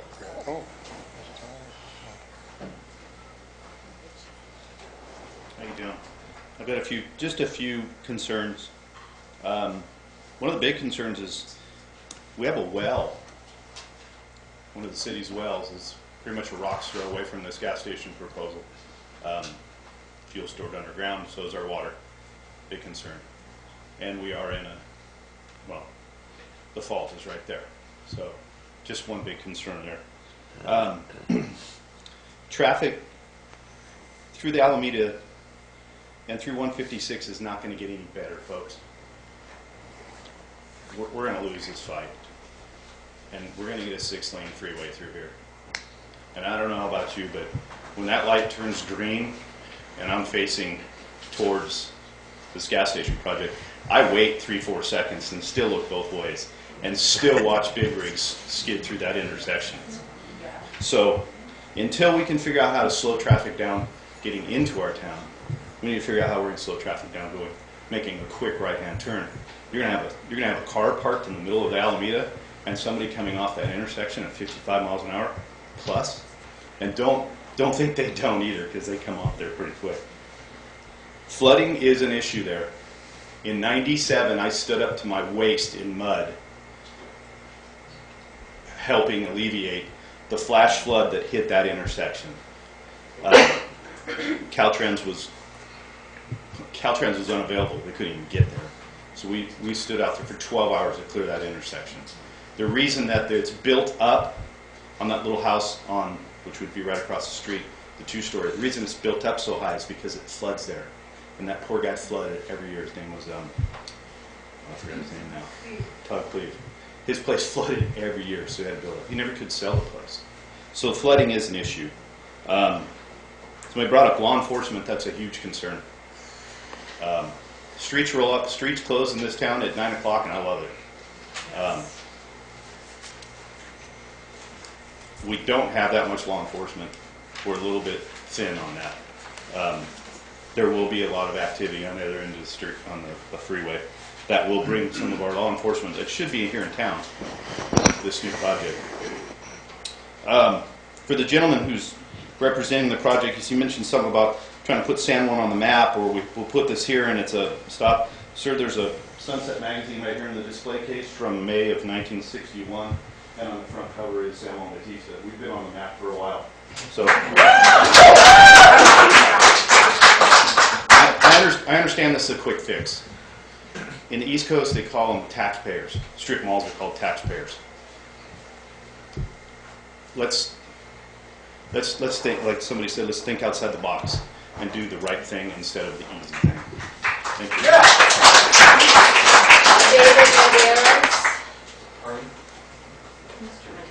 David Medeiros. Good evening. My name is David Medeiros. I live on 1026 First Street, and I am a planning commissioner. First of all, I just want to say thank you. Thank to all of the council men and women for all the hard work that they're doing. I also want to thank the planning commissioners for all the hard work they're doing and doing what is right for San Juan and continue to do what's right for San Juan. I also want to thank the city staff for the hard work that they're doing. And at this time, I just want to say to everyone in this room, the planning commissioner and myself are extending our invitation to everyone in this room to continue to join us on a monthly basis. We'll be happy to hear whatever you have to say and continue to do what is right for San Juan Bautista. Thank you.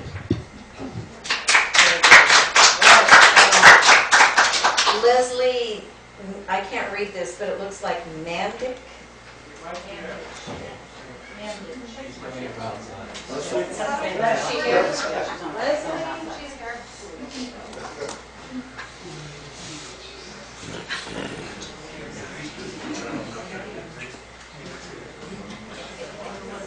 Hello.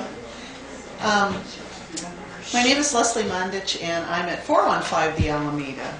I, like Ray Sanchez,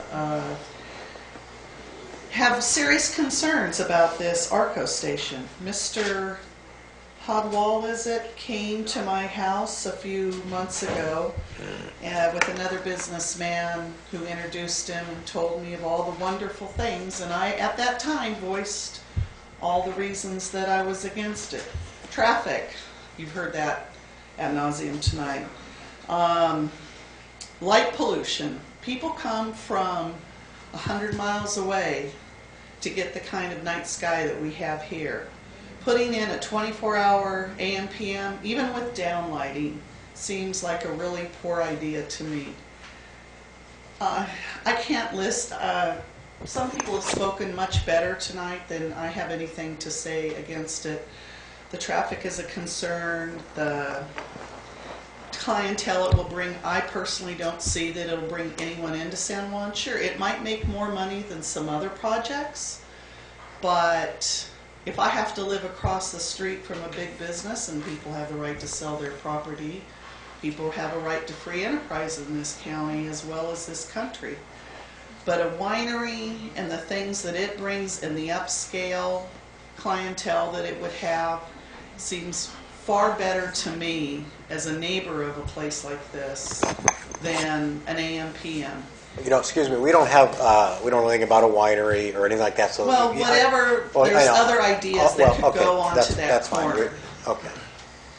And the AM, PM is the last thing I want to see if you want to hear it that way. So some of the ideas are a winery or other things. That sounds much better to me than something upscale. And AM, PM is going to be kids that want 99-cent hot dogs and loitering. We have enough crime as it is.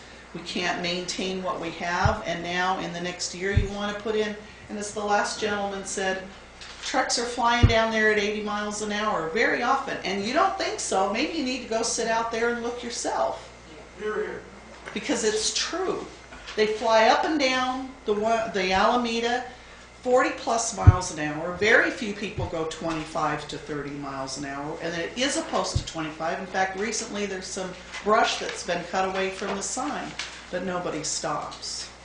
So I know you all have a hard job. I know it's low paying. I know I've watched the meetings in Low here. paying? Half the time.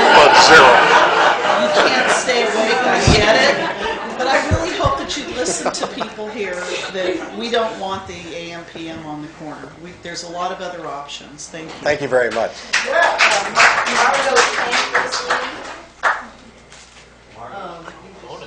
Is that a bribe? Marty. That's a bribe. Can I get you some coffee and some rice and beans? Will that work?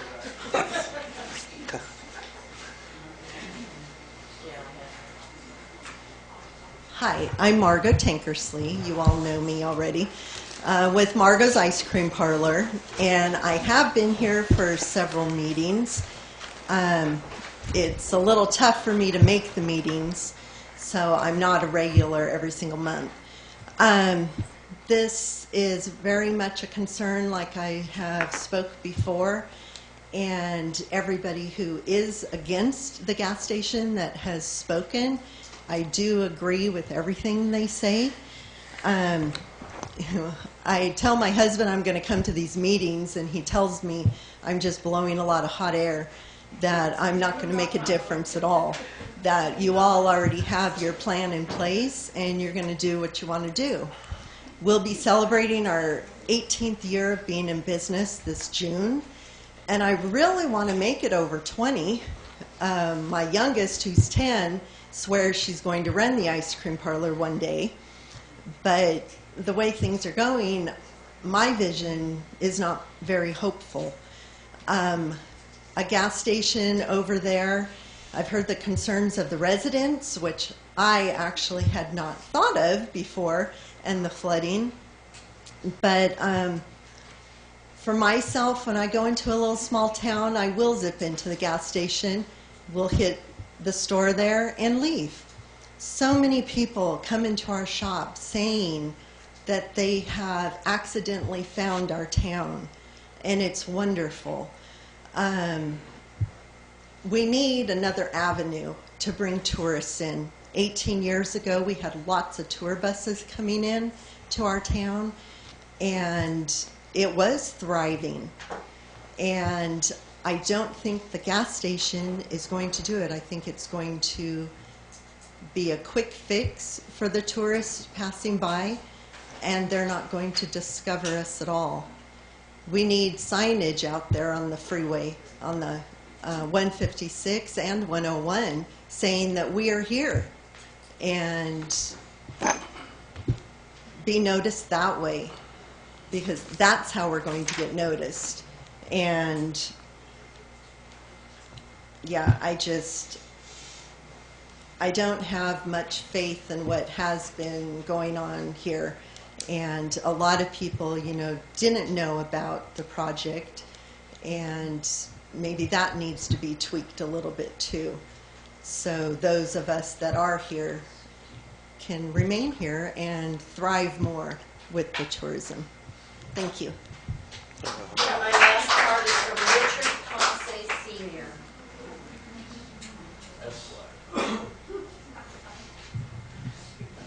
Somebody please watch my back.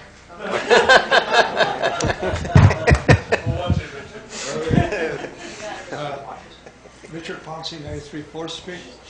Like Ruben Lopez, I've been here a long, long time.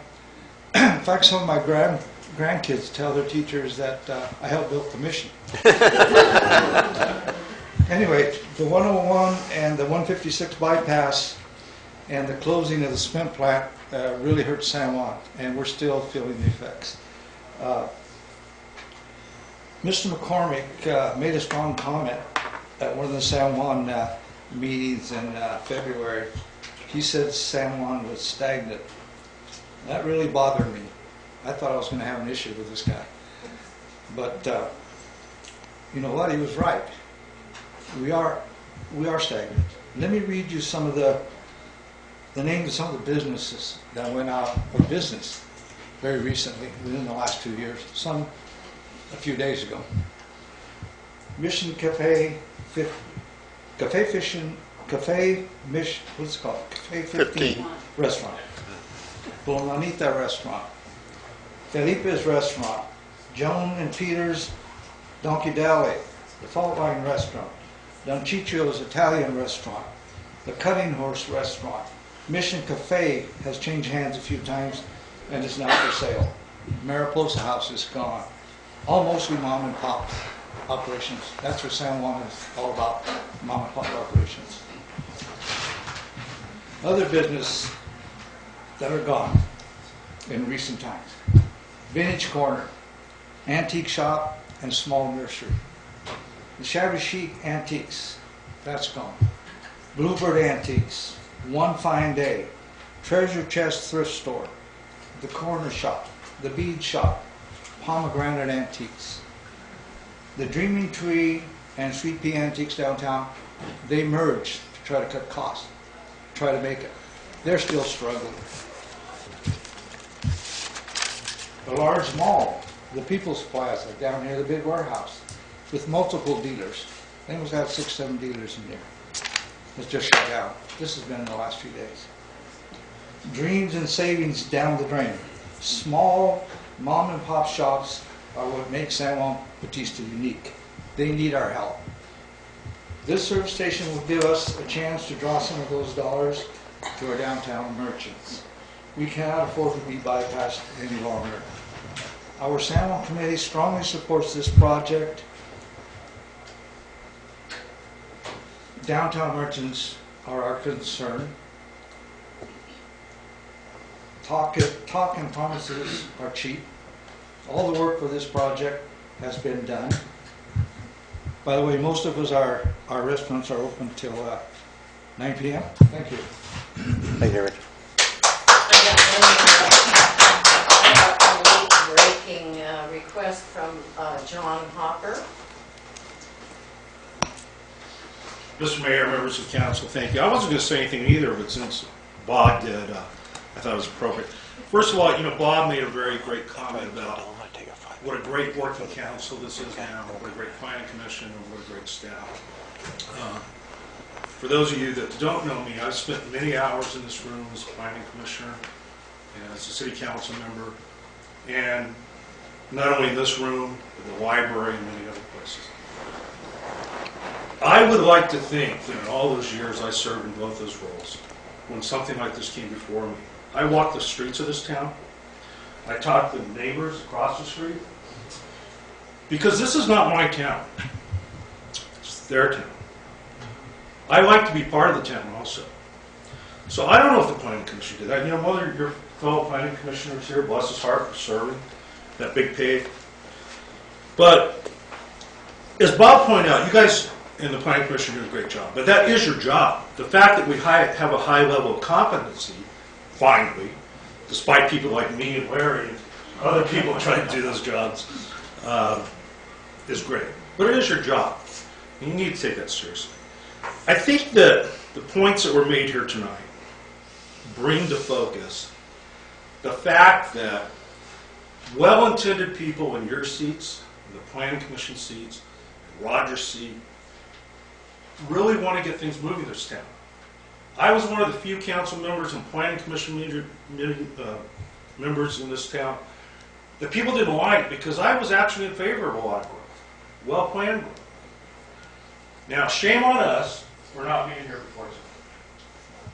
I don't know how this happened, but I want to say this. I spent many hours on the Chamber of Commerce for many years, so did a lot of other people. And it's always been about the town and its businesses in this town. And what I see this project doing is not bringing in people to the town, but competing. You know, we passed a big box ordinance here just for this purpose, so that Margot's Ice Cream didn't have to compete with somebody out on the highway, and council member one reminded me that I think I approved that as commercial use, or at least the council that I was on. We are doing a bad service to the merchants of this town.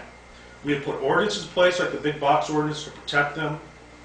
We told Jim Gibson to basically go pound stand because he wanted to get, you know, a gas station after his years of contributions there. Maybe it wasn't the best thought out. But I'm just saying to you, that's the gateway to our community. I don't know what the other project is necessarily either. But a Pinnacles Visitor Center, something focused on ag, something focusing on history, pointing people downtown to these businesses that we've obligated to protect all these years through that hard work. I just want you to consider that. Thank you. Thank you. Before I close the public hearing, is there anybody in this room that would like to address the council or on the outside? Because once I close it, that's it. Anybody want to address anything You know, in here? okay, would you just state your name if you haven't turned in a card in the city you reside in? Thought I turned in a card, but okay, that's fine. Cool. Hi, my name is Don Gonzalez, and I just like to really full of adrenaline. So just give me a second. One, there's a verse in the Bible that says, "Without vision, the people perish." And what I see is that there's a lack of vision in the city council. And personally, I think it's arrogant for people, any council member, to not be looking at the people while they're talking. You know, I think it's arrogant. But the other thing is that I feel that it also says in the Constitution that we hold these truths to be self-evident, that all men are created equal, and that they've been endowed with certain unalienable rights. Among these are life, liberty, and the pursuit of happiness. Now, life, liberty, and the pursuit of happiness, Roger, I asked you this question. Will you be able to look a mother in the face of her dying, departed child because you put in this project? I know you want to go out with a bang, as you retire, but what we need is some romance. We need some. For example, I'm from Hollister, and I've seen a lot of corrupt politicians. I've seen people kick each other under the table, change votes. I've seen biker rallies come in that celebrate the pillaging of our town, and it should be called the Apricot Festival instead of the Independence Rally Festival. I mean, let's focus on beauty. Frank Leal is a man who knows beauty like very few people I know. Why not give him the option of buying that funnel property and make that place the envy of Carmel? Okay. So, in the name of Jesus, I ask you to see this thing through and do it right. Thank you. Thank you, sir. Is there anybody else? Okay, come to the podium, please, and state your name. Hello, Carl Scow, fourth generation San Benito County. I just came to see what was going on this evening at my own property over here in San Juan. And I don't really object to this gentleman's project in itself, but I don't support it either. But what I do look at is the intersection that is in question. And one gentleman said, is it possible to look at a different area that they're looking at? Because everybody knows what that intersection is now, and even with abatement on that thing, that is a very dangerous and flooded area, and it really needs to be looked at how they're going to mitigate all those issues and put that traffic on that small street. So thank you. Thank you, sir. Trish, do we have any emails or letters that want to be addressed to the council? Yes, I have two. Okay. There you go. You get it.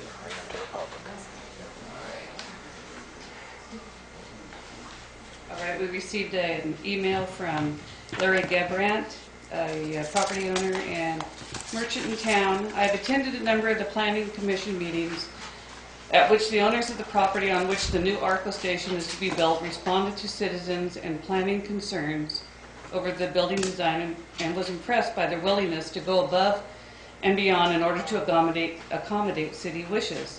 I was also at the Planning Commission meeting at which the final plan for the station was approved by a unanimous vote and with strong words of support by many community members in attendance. Based on everything I have heard, this is a step in the right direction that will contribute a significant amount of local taxes. From my perspective, even more important is that the taxes, the station, and the associated retail outlets will likely come from non-residents passing through on their way to another destination. I oppose the attempt being made by Mr. Leal to run purely for his own gain the will of not only the Planning Commission but the overwhelming majority of the citizens of San Juan Bautista. The attempt to use the City Council to undo months of careful decision-making, compromise, and investment by all those involved in the ARCO station smacks of sour grapes. And as a vineyard owner, Mr. Leal knows that the only thing you can do with sour grapes is to dispose of them. I suggest the City Council do the same with this rather blatant attempt to change history. Nothing Mr. Leal could build on the property he wants to grab adjacent to the San Juan Inn could bring in the steady income that will come from the ARCO station. Respectfully submitted as both a merchant and homeowner in San Juan Bautista. Okay, we have another one from the San Benito County Chamber of Commerce. The San Benito County Chamber of Commerce and Visitors Bureau, the Chamber, is a nonprofit organization representing 355 members throughout San Benito County. The Chamber's mission is to provide resources to businesses and individuals for the purpose of creating, promoting, and celebrating economic vitality. In 2007, the Chamber's members overwhelmingly supported increased political activity by the Chamber to protect and enhance the business environment in San Benito County. Since that time, the Chamber has adopted policies and guidelines for endorsement of local political candidates and for supporting or opposing local and state legislation and projects based upon their impacts to San Benito County's economy. Recently, a request for input was made to the Board of Directors, the Board, of the San Benito County Chamber of Commerce and Visitors Bureau, the Chamber, with regard to two projects in the city of San Juan Bautista involving a remodel of the San Juan Inn by Frank Leal, the hotel project, and an ARCO gas station approved by the San Juan Bautista Planning Commission in February, the ARCO project. Both planned for properties on or near the southeast corner of the intersection of SR 156 and the Alameda.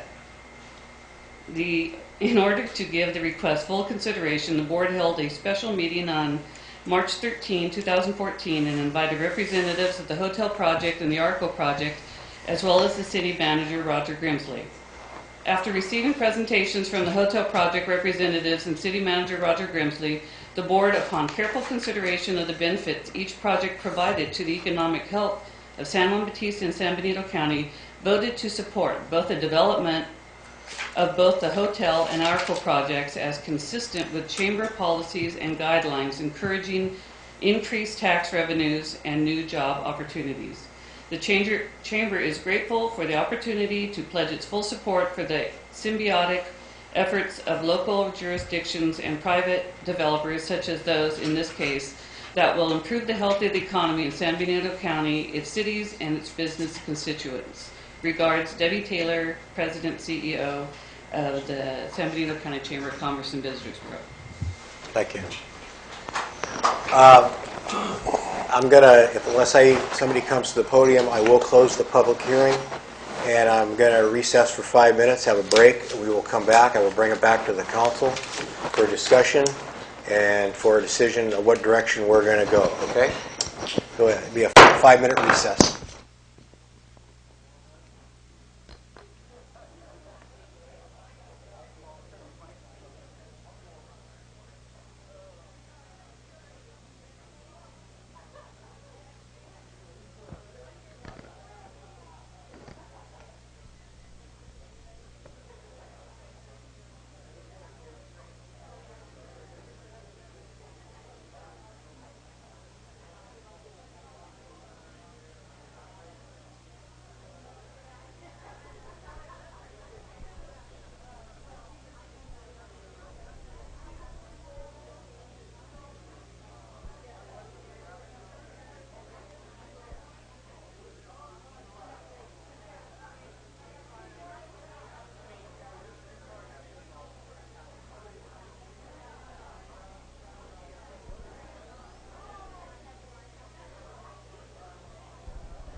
thank you for everything the last 2 hours. You guys were a lot of great input.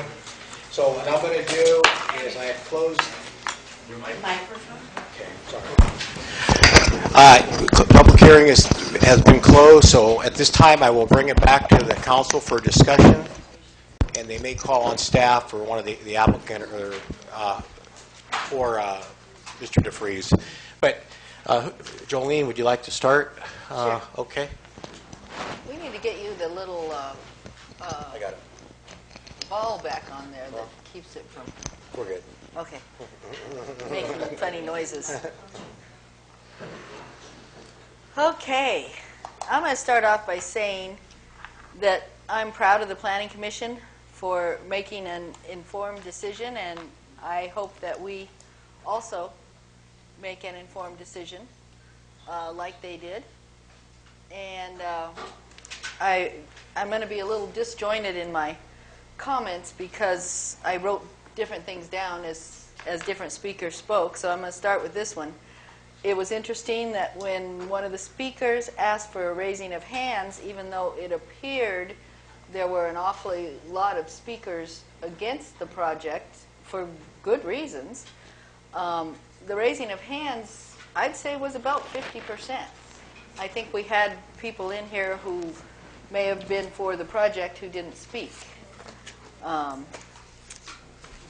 Notice, let's see. No, that's something else. Okay. Any idea needs a person to step up and develop them. There's been no visitor center proposed,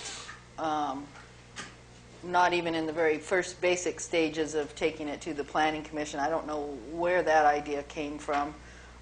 You know, a visitor center or Pinnacles developed or whatever would be wonderful, but there's no proposal like that. No one that I know of who would develop something like that. It would be terribly expensive.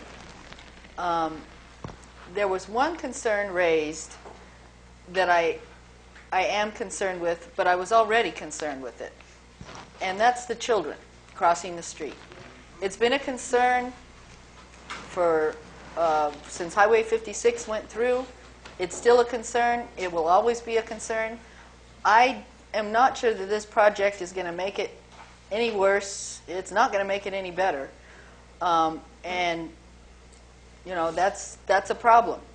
And even if you put a bridge over the highway for children, guess what? They're going to run across the street.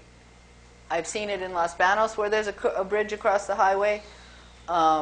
It's what some kids do. And we just have to be careful and teach our children well. I don't know what can be done about it. This idea of a 24-hour station, I don't think that is feasible or a part of the project at all. I'm hoping it would close by 10 o'clock. I heard a few people say they'd like to eat at 11 o'clock, so I don't know. But for the residents, I would like to see it close at 10 o'clock, and that still remains to be an item that will be discussed, I'm sure, as the project goes forward. The state parks and the mission are our draw now and will remain our main draw. A tourist coming into San Juan is not going to stop at a gas station restaurant and go home. If they come to see the mission in the state park and come to see downtown San Juan and the historic buildings, they're going to come to San Juan. People who are stopping through, as somebody said, with their kids to get a bite to eat, weren't coming to San Juan anyway. And we're going to generate a little money off them stopping to get gas and a bite to eat now that we wouldn't have had before. And I don't think we would have had them as a visitor when they're on their way somewhere else anyway.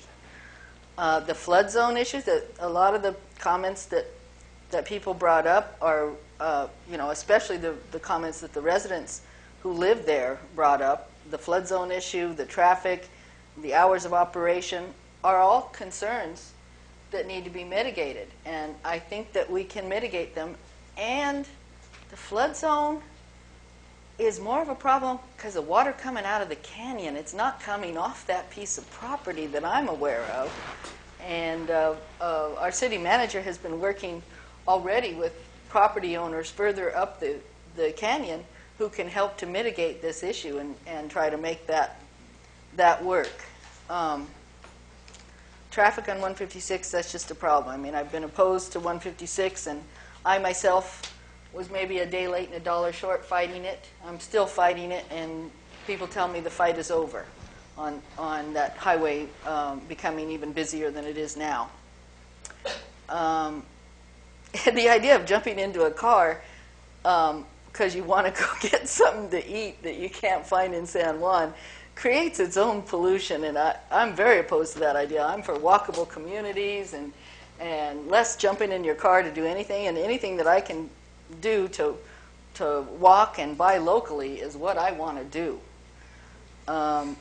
Many of the people who spoke, I spoke with when Windmill wanted to put in a gas station, and I was a member of the public then. At least 4 of us were not on council. I think one person was on council. Two people were on council when that project came up about putting a gas station at Windmill. And I can't believe some of you spoke against the gas station across the street, who told me at the time, I'm not for a gas station at Windmill, but I'd be for one if they'd put one on that empty lot across the street. So that was a surprise to me.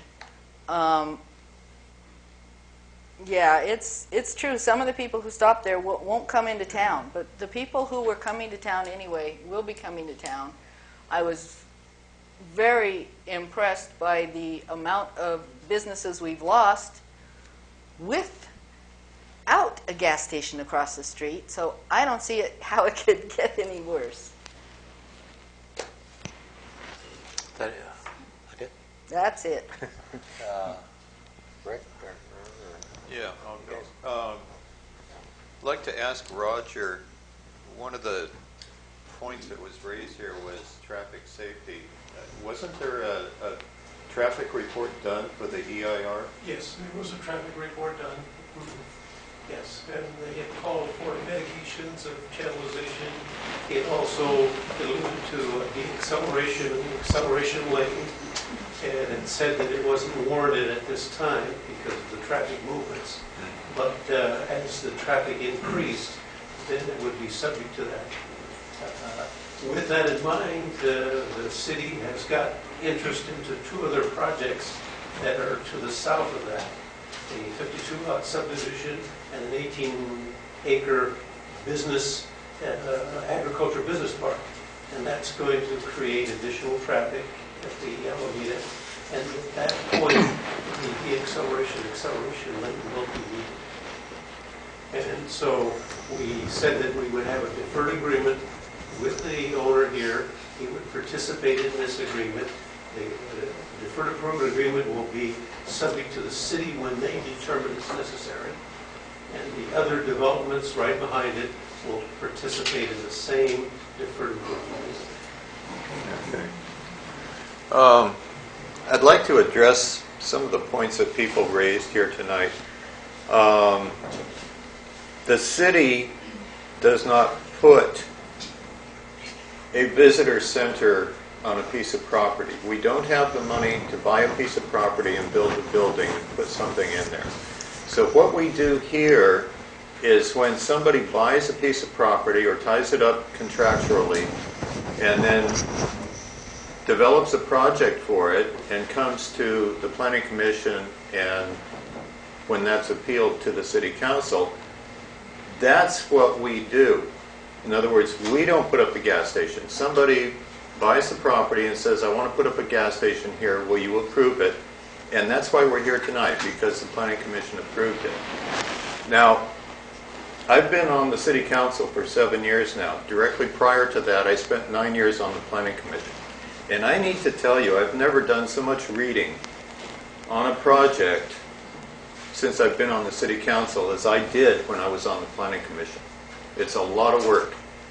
And for those of you that think that we're low paid, we are no paid.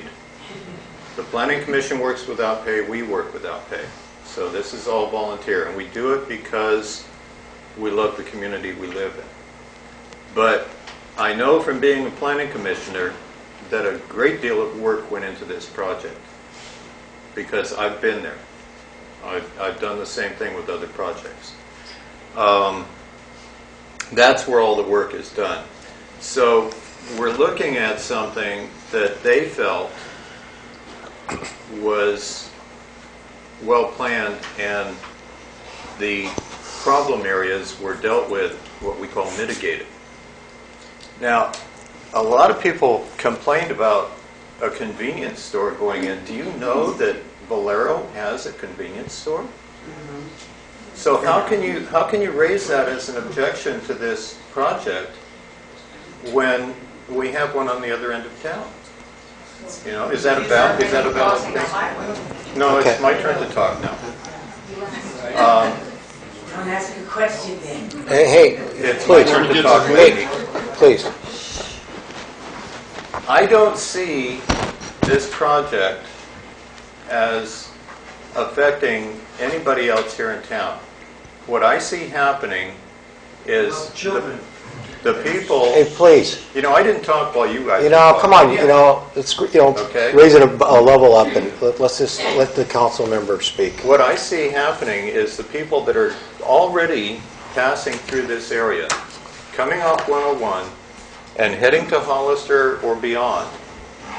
If they need gas, they'll stop and buy it at this station. If they come past the Valero and they're going too fast to stop or don't want to stop, when they come to the signal at 156 in the Alameda, that will be an opportunity for them to stop. And if they buy a hot dog or a Coke, that's a hot dog and a Coke they wouldn't have gone into town to buy. They would just have been going on through. So what we're going to do here is provide a service, if we approve this, is provide a service for people that wouldn't have stopped otherwise. And as far as people, kids crossing the street, I don't know, I don't see that as any more of a problem after this station goes in than it is now. I think now what you have maybe is kids on the Alameda and Mission Vineyard Road maybe crossing the street to go to Windmill to buy something. I don't see anybody from town crossing the street to go to this gas station to get a Slurpee when they could go to Windmill and get something, or go to Marco's and get something, or, you know, I just don't see it. So I see that as something that's maybe going to provide a service to the visitors to San Juan. I remember when we didn't have a gas station here at all, a tourist town without a gas station.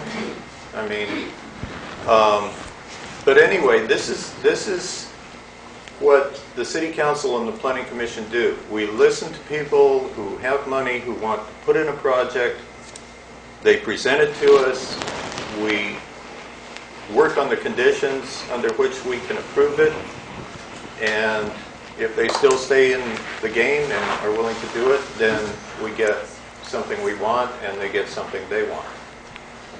But we just don't go around buying up property and building buildings and all that. We don't have the money for that. So we have to take what comes to us. And I agree with the lady from the Chamber of Commerce in Hollister. These are both very good projects. And I realize that Leal is not happy about the gas station, but this was all in the works long before he bought the motel. And we can't turn down a project that meets the requirements that we've set up just because somebody else doesn't like it. The timing is off. That's basically what's going on here. So, Robert? Yeah, Rick pretty much touched on it where I wanted to. You know, the kids crossing the street, I think that's going to happen anywhere. My kids have never been hit by a car, and that's because they're pretty much educated them right away that, you know, this is a big hunk of metal and it will take you out right away. And to balance that on that, I've been with the fire department here almost 10 years. I know what goes on at that intersection. I have pulled people out of cars. I've seen it, okay? And no matter what is there, it's still going to happen. It's just a fact on that. We need to start further up the freeway to protect that intersection. We need to start at Rancho Larios and start, we got a nice big downhill, and we got, anywhere from 40 to 80 tons coming down that road. And they're tired. They've been driving from LA, and all they want to do is get over to 5. I think it was poor planning to, make 156 from 1 over to 5. It's just poor planning.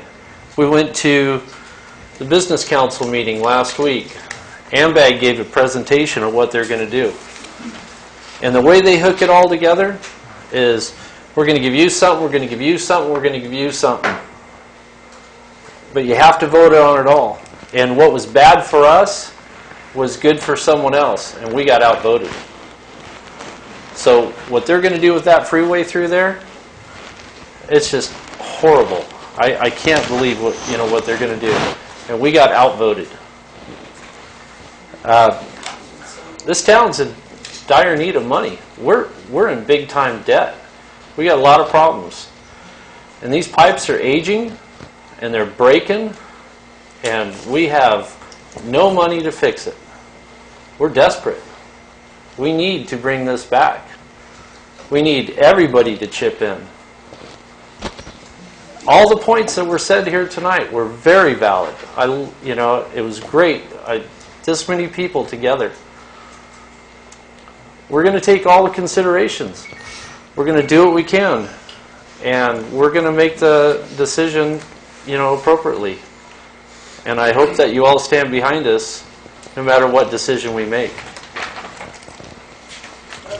Thank you, Tony.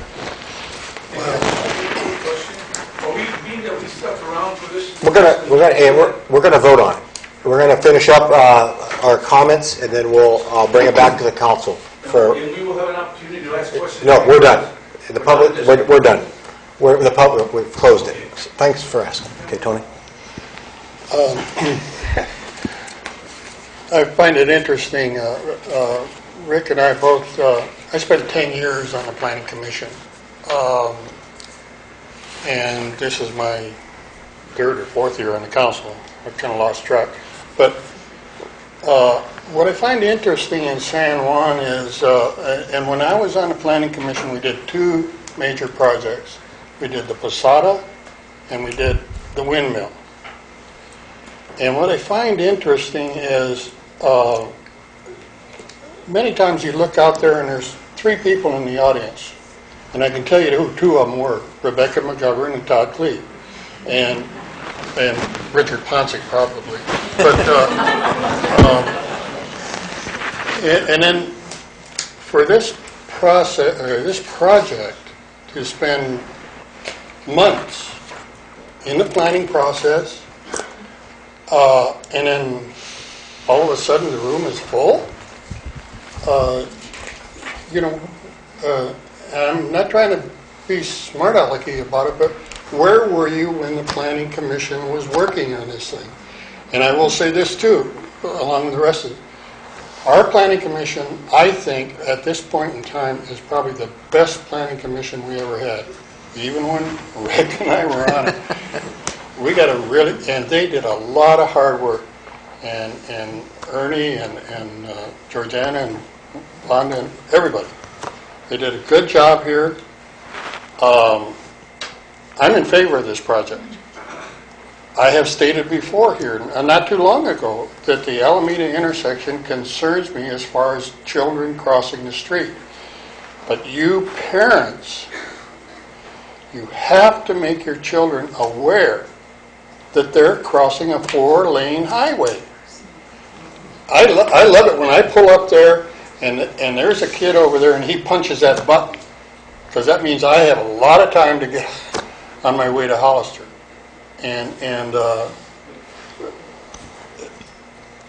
we can't, I don't know exactly how to say it, but some people say, well, you're responsible if a child gets hit out there or something like that. We can't make contingencies for every thing that might happen. I believe this project is a good project. That's another thing, and Robert mentioned it. If this, and someone else out here in the audience said it, this town is stagnant. When you slow down, go backwards, as Richard pointed out, all these businesses going up, you're going to die. And I don't want this town to die. I live here. I don't plan on going anyplace else. And if we stop all development, all building, whatever you want, you're going to die. And I can't see that in this town. And so, consequently, I'm in favor of this project, and I'd like to make a motion. Well, let me. Wait, yeah, I'm sorry. Being polite. Yeah, you might. You're have getting excited. You might have something. No, I'm all good. You know, I just want to say. One thing. I want to know. Is this a bribe? For the record. You know, I just want to say thank you for everybody that came out tonight. You know, I wish everybody, we would have this crowd at every council meeting, every planning meeting, because the people that sit on the planning commission and sit up here, everybody puts in a lot of time. And I'll reiterate what everybody says up here about the planning commission. They're an excellent group, and I watch them on the CMAP, you know, all the time. I didn't watch the meeting during the day a month and a half ago because it wasn't, you know, I don't believe it was recorded. But I know that they are driven to put out a good project and ask the right questions. I just know it. I can just see it in the people that are sitting up there. And I think they work harder than us. I really do. You know, but that's just my personal opinion. And just moving on, you know, when I was advised that Mr. Liao was purchasing the motel, I said, hey, great. This guy has a great venue out off of Fairview. He's going to bring, he's going to do good things. Not knowing we were going to end up here. I was putting the two projects together to work together to really get to get that corner driven. It's zone commercial. It's been zone commercial for 30 years. You know, nobody's ever, in the general plan, I think in 96, 98, we've never changed it. I know that in the general plan coming up, I know the city manager wants to rezone 10 to 11 acres along where our well is to residential, so that it won't be a strip mall out there. We're going to put residential units, you know, back to the motel and on out. You know, the only other commercial lot I believe that we have, it basically would be any, is in a large parcel is on McCalmy, you know, along the highway. The highway is there, you know, and personally, I think downtown, you know, is starving. I mean, if we can get revenue in, and it's revenue, we can bring it back to City Hall here and disperse it. You people show up at our budget hearing and you disperse it. We want signage. We would like to have this. And that's how we do it. But these little shops here, and you know, hey, I hope everybody down here makes a good living, but they're not the driver of what we need to do. Sitting on here, I get people calling me, Andy, the streets are a mess. The law enforcement, we don't have it. Animal control, we need to provide salary benefits to our employees. We need revenue. We got to keep the lights on. You signed the warrants from our PG&E bills off the well. I mean, they're tremendous. I mean, we're doing the best we can. I can tell you 3.5 years ago, we were flat broke until Roger came on. We were done. I mean, we owed $800 to $1 million to Pavex and Monterey Peninsula Engineering. Hey, Monterey Peninsula Engineering paid off. Pavex cut in half. I think we have over $2 million in reserves. So don't think we're not doing anything here. You know that, but I'm not one to sit back. I always like to look outside the box. And I think this is a good project. I think that the developer, when asked by the Planning Commission to jump, he said, how high? And I feel, you saw it on the screen. That's a great, I think it's a well-designed project. I think it's going to bring jobs for the youth restaurants, whatever, the 16, the 19-year-olds can walk across and get a job, because the jobs are tough in town. Somebody said, well, you're not going to a living wage. You're not going to get a living wage. Well, maybe that could be true. But you know what? I'm not going to forget the youth, because the youth can go over there and whatever's in there, a restaurant, busboy, whatever, they can just chaw on over. Another thing too, and when I voted against that gas station in Windmill. I didn't want to do it, but the public had a good point where we didn't have the room. And I went down there on Fridays at 5 o'clock, packed. I said, you know what? They're right on. We take away 18, 20 spots, we're in trouble. But I told Jim Gibson, I said, hey, when do you build a gas station over there in a store? Oh, Andy, I don't want to do that. I don't want to do that. But I always eyed that corner, and I often called the owner who lived in Salinas. He tried to get the city going. I said, hey, why don't you do something? We'll build the suit or whatever. I said, well, okay. But now that project's come to us, it's zoned commercial, and now we're saying to the developer, well, you know what, we might want to switch gears. I'll finish up by saying, I think Mr. Lealwan's a good, he's a great venue out there in Fairview, and I'm sure he's going to do great things here. But I want them to work together, and I want these projects to be a driver for the city of San Juan Bautista. So when the budget comes up this year, people say, we want more law enforcement. I think Roger's putting half a deputy in. We have that money, that flexibility. But we need that revenue to get into, to streamline it into our, because these little shops, come on, they're coming and going. And that freeway's there, or the highway, and if it's there, we can't get rid of it. I actually believe that people are going to stop, gas up, whatever. If they want to come over, that's good. But I'm looking at downtown right now. What we're doing, is it working? I don't think so.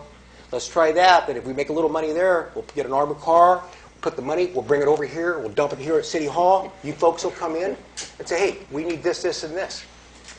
So, I'm for this project. I know it's a tough, it's a 50-50 deal, whatever. I mean, I hear people that don't show up here tonight and they say, Andy, I'm for it. They've lived here all their life, but I'm not going down there. And so I want to say, I want to thank everybody for coming out here. I am for this project. I hope you people, whatever takes place tonight, see it through, whatever happens, and hopefully it will end up with two nice venues over there. I mean nice. How do we protect the children? Okay, I'm not gonna. It's the public comment is closed. I mean, I'm done. I'm commenting plenty, so I'm going to finish up. And if there's any other, Mr. Mayor, I got so involved in the public comment that I failed to ask a couple questions I had that Mr. DeVries brought up. The traffic study was done, so that one was cleared up. It's in the file. I have the city file. It's not in there. Well, you must have not looked because it's in there. The part about the lighting and mentioning the residents and keeping the lighting away from the residents, but not mentioning the Casa de Leal, I hope that will be addressed. The guests there also don't want light, although most hotels have so much light around, it's not really going to matter that much. If you don't have good curtains, you got light coming in at a hotel for the most part, in my experience. Let's see. Oh, the architectural perimeter fence, and he mentioned a fence between the hotel and the gas station. And I understand that because when I stay at a hotel, I prefer having some kind of barrier between myself and the nearby gas station, which there's often a gas station near your hotel. And sometimes there's a barrier and sometimes there's not. I prefer having a barrier, but I also prefer having an opening that I can walk through, not drive through, but walk through, so that I can go over to the restaurant or whatever. If I don't want to drive into town, I just want to get a real quick bite and go back to sleep in my hotel room, I want to be able to walk over to the gas station convenience store and get something. the hours of operation I did mention because some of the residents mentioned that. Like I said, I think that'll be addressed further down the road. And he also mentioned the kiosk. The content of the kiosk and how obvious it is and all that, I think is going to be real important to this project, and we want to keep that in mind going forward, that we really need to have the signage and the kiosk. And then also something that Robert said about the highway. I just wanted to mention that my husband and I went through Placerville this past week, and it's 40 miles an hour. It's a 4-lane highway with the signaled intersections, a couple of signaled intersections. 49 there? And 40 miles an hour. Why can't we get Caltrans to agree to at least a 45-mile-an-hour speed limit through our intersection? I don't understand. Has nothing to do with the project, but it is pertinent to making that intersection safer. And then there was also the wells issue, Roger. How secure are these new gas tanks that they put underground at Most underground tanks are triple lined now, and they're also obligated with the air pollution and water control district, where they're monitored on a regular basis with probes and monitoring tubes, and so the chances of contamination of the underground aquifers are very remote now in sewer stations. Thank you. It's so regulated that it's almost prohibited. We had so many gas stations before, and those fuels were a lot more toxic than they are today, a lot more higher octane. And we still have well testing here. I see them out at the thrift store lane, and they're constantly testing the wells that are probably 20 years, 30 years old. One more time. George. Yeah, it's pretty clear to me where this is going. I got a suggestion for you. If it's the intent of the council to go with this project, you have 2 resolutions in your packet. The first is a resolution approving the mitigated negative declaration. The second is a resolution approving the project. I think you should go ahead. I mean, you can, as far as I'm concerned, you can go ahead and approve the first resolution approving the mitigated negative declaration.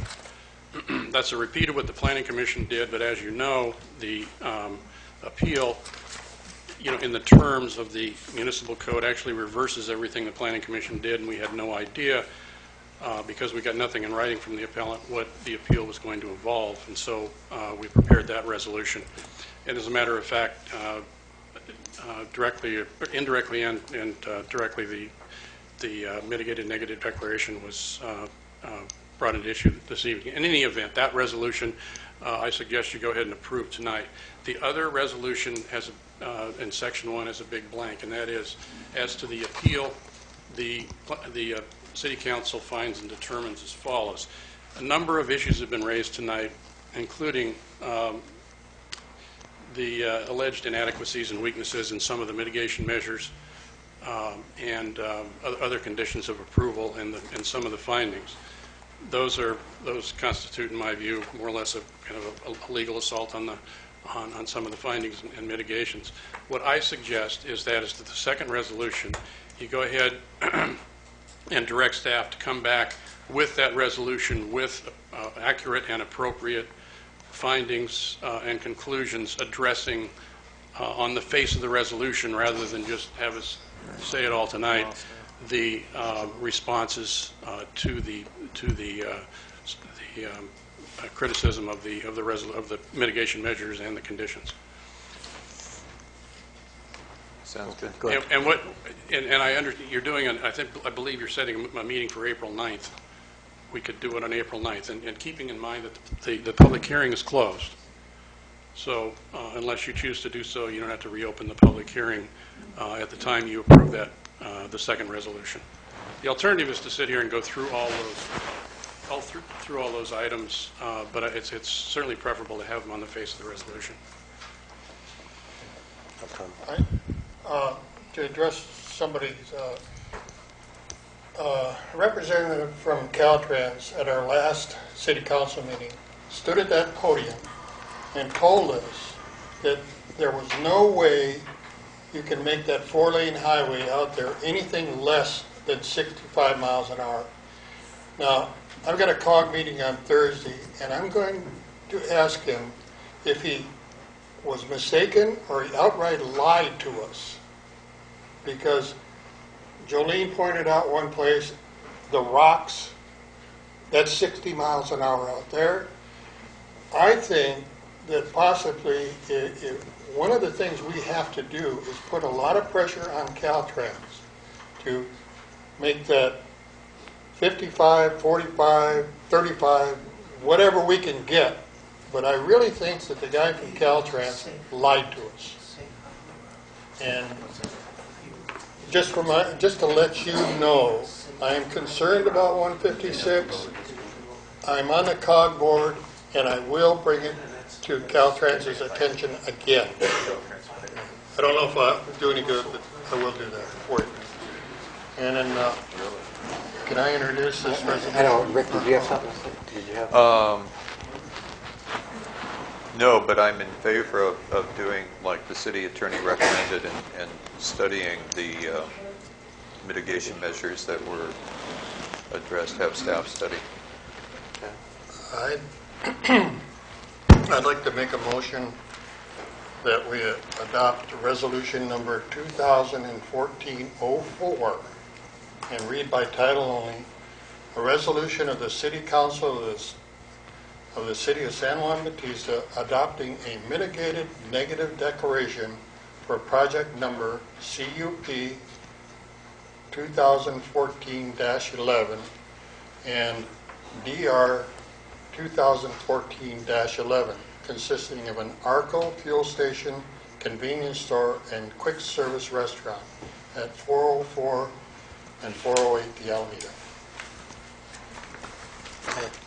Second. I'll make that a motion. I'll second. Any question before I call for the vote? Any? Oh, okay. Can I have a roll call vote, please? Councilmember Cosio, Aye. Councilmember Bach, Aye. Councilmember Edge, Aye. Vice Mayor Lund, Aye. Mayor Moore. Aye. All members of the council being present, the motion as stated by the maker passes unanimously. Okay. Now, my second thing is as far as resolution 2014-05. Read by title only, a resolution of the City Council of the City of San Juan Bautista. God, I got new glasses, I'm sorry. I'm having a heck of a time.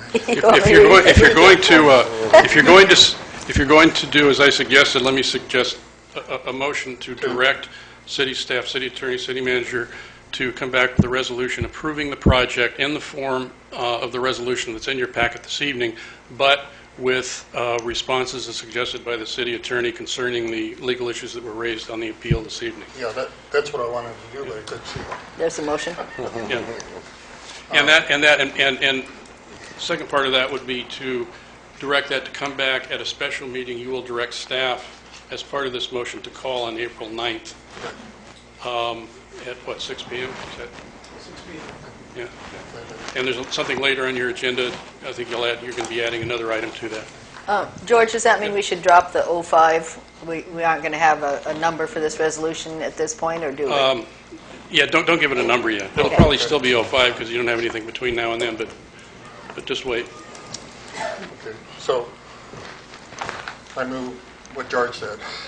I can't repeat the whole thing. So are we are continuing a decision on the appeal? Getting a decision on the appeal, but you're directing the staff to come back with a resolution to approve the project in the form, but just adding the thing, but without actually voting up to approve this evening, because that should be in there. Okay. I'll second. Any further discussion before I call for a roll call vote? Oh, I got it. Okay, can I have a Councilmember Edge, Aye. Councilmember Bach, Aye. Councilmember Cosio, Aye. Vice Mayor Lund, Aye. Mayor Moore. Aye. All members of the council being present, the motion as stated by the maker passes unanimously. And so the Staff will call that, at the direction of the council, that special meeting on April 9th and include that resolution as an agenda item. Okay, let's see. Moving on. Is that a 2-4? I gotta find 3B.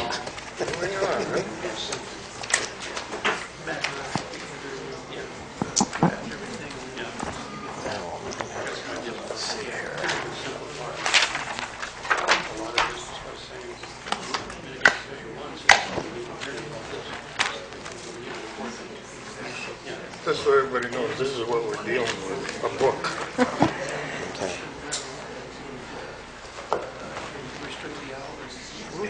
Okay, what are we at? 3B? Yep. We should have taken up the business ordinance first, and then we could have Okay, formed ourselves up for this one. You guys ready? Item 3B, consider passing and adopting ordinance 2000, amending section 11-04110, right? Chapter 11-29 of the Municipal Code to modify provisions for design and architectural review of a retail business. You need to call order. They're not. Nobody can hear you. You guys, we still have if you could take it outside, I'd appreciate it, so we can continue on.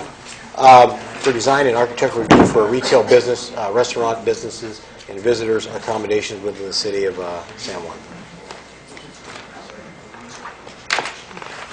Okay. You want to start with the staff report, or? Yeah, go ahead. I mean, Roger, you want to? This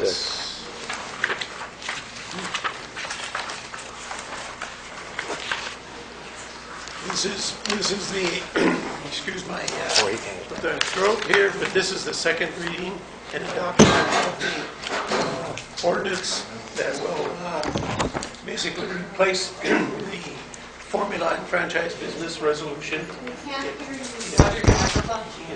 It strengthens the site and architectural and the review, but it eliminates the negative tone of the existing ordinance, and it puts the emphasis on that where the city will accept all retail, hotel accommodations, or restaurant businesses, but we will hold them to strict architectural standards and design review.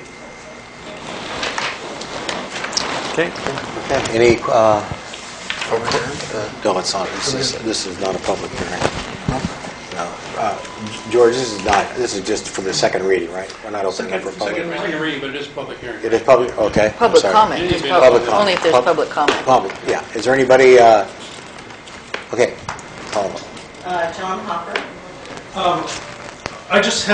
I'm looking for some clarification, and Roger, I'm very sorry I couldn't hear you.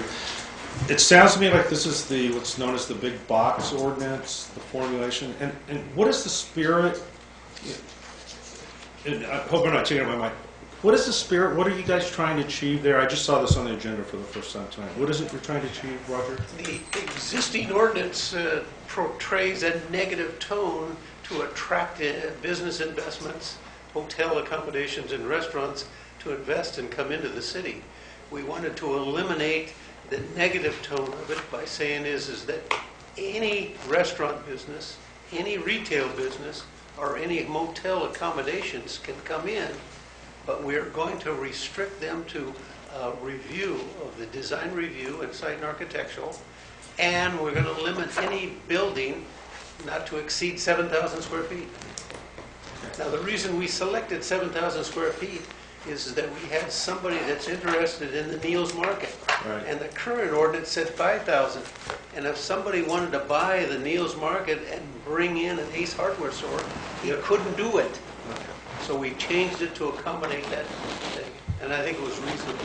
Okay, so I just want to make one comment on that, because I thought that's what it was, and that sounds like you're on track. I just want to remind the council that this ordinance, when it was originally adopted, and then later in 2007, I believe it was changed to loosen things up, was brought here by the Chamber of Commerce at the time to protect businesses downtown. And the thought was that if, and at the time it was a Subway sandwich shop, wanted to come into town and wanted to open up, that would compete with local business downtown. It was there was a conflict there in the eyes of business owners in the Chamber of Commerce. So that's the original spirit and intent of that ordinance. In 2007, that was changed, however, to basically say if there wasn't a current service as such being provided, for instance, a sandwich shop, or a gas station, or a hardware store, or something like that, that in 2007 what they said was, okay, well then we would allow an Ace Hardware, Mission Hardware by Ace, or a Subway sandwich shop because there wasn't one maybe, or whatever that was. So that was the original spirit of that, and I just want to make sure that the council's mindful of that. Richard Ponce got up here and made some great points, and he had a short list of businesses that have closed in this town over the past 20-something years that I've been here. Whatever the impact of this, just be cognizant of the fact the original spirit was to protect the Margot's ice creams, to protect the Donut Esters, to protect Charlie's, to protect those people by not allowing a big box store to come into our town at rates that they can't compete with to buy product and services to sell to people in town. So I just would ask you to be mindful of that, and thank you for your time. Thank you, Mr. Hall. Any other? Caravant. Thank you, members of the council. As you know, I have opposed this ordinance before all of the Planning Commission meetings and 2 of your prior meetings as well. And I think the title is very misleading because what the ordinance does is it repeals the ban on fast food franchises, which I'm most concerned with. Allowing fast food eating establishments in San Juan Bautista is contrary to everything this community stands for, which is an authentic experience reminiscent of an earlier era. Mom and pop businesses are promoted under our general plan and makes us unique. Once you open the door to fast food, we will have lost our edge. We will become homogenized, just like any other town. And can mom and pop businesses compete with franchises? I doubt it. And I've given you many examples in prior meetings. Other cities that value their tourist draw have successfully banned fast food establishments. I would highly recommend that we do the same. Thank you. Thank you. I have no more comments. Okay, I'll bring it back. Any further discussion? I have comments, but let somebody else start first. Okay, let me start. Okay, go. Number one, we're not repealing, we're amending. There's a difference. There is a difference. Number two, you're not going to see a McDonald's, Polo Loco, whatever, in San Juan Bautista because, and I wish I had printed it out, I looked up what the requirements were to get a Polo Loco franchise. Pollo. Or pollo, or how, pollo. Number one, you don't have a big enough site in this town. The 7,000 square foot limit, all right, you'd have to find, I think the only place I can think of is the corner of McCollum and 3rd Street. Big enough lot. The amount of money that it takes to buy a franchise and put it in, and you're also under the gun from their corporation. You have to prove that your Pollo Loco or your McDonald's or whatever, if it's going to be a franchise, you have to prove to them that it's going to work, because they don't want, McDonald's out there on the corner and in 6 months from now it's shuttered. So I have no concern with changing this ordinance, and I have to agree with Roger. We've had a negative attitude towards any businesses that want to come in. I talked to Fernando Gonzalez at True Value. I said, hey, Fernando, why don't you come over here and open up a little satellite hardware store? He said, in San Juan? Are you kidding me? The hoops that I would have to jump through to open a little store over there, it's not worth it to him. And that's what we find with most people that even think about coming to San Juan. I remember when San Juan had a lumberyard, a hardware store, a drugstore. We let this town die. It's gone. And I think with this, and believe me, I'm the last one that wants to see a McDonald's here. But it's not going to happen. How about a Subway or a Judy Honey? Hey, if they could prove, you know, I'm sorry, but competition has, you know, Okay. you can't just protect everybody. From hearing all the history, of what this town had, it's not like, you know, we're bringing it in. It sounds like it's coming back. Gas stations, food places, hardware stores, stuff like that. It sounds like it's coming back. It's not, you know, we're trying to get rid of it. You know, or I mean, these things have died over the years, and we need to bring them back, because I bet the town was pretty strong back then when they had a lumber yard, nurseries, places to eat, cement places, everything that was there. I bet the town was pretty strong back then, but it's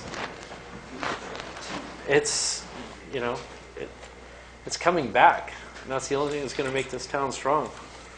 Like I said, we're broke. We need a lot of repair around here. You know, these buildings, you know, they're brittle now. We go through a lot of, you know, aging development here, and we got to fix it. Unfortunately, it takes a lot of money. We need the money, or otherwise it's just going to crumble, and we're going to be camping on rubble. And we got to bring it back. So. That's all I have for right now.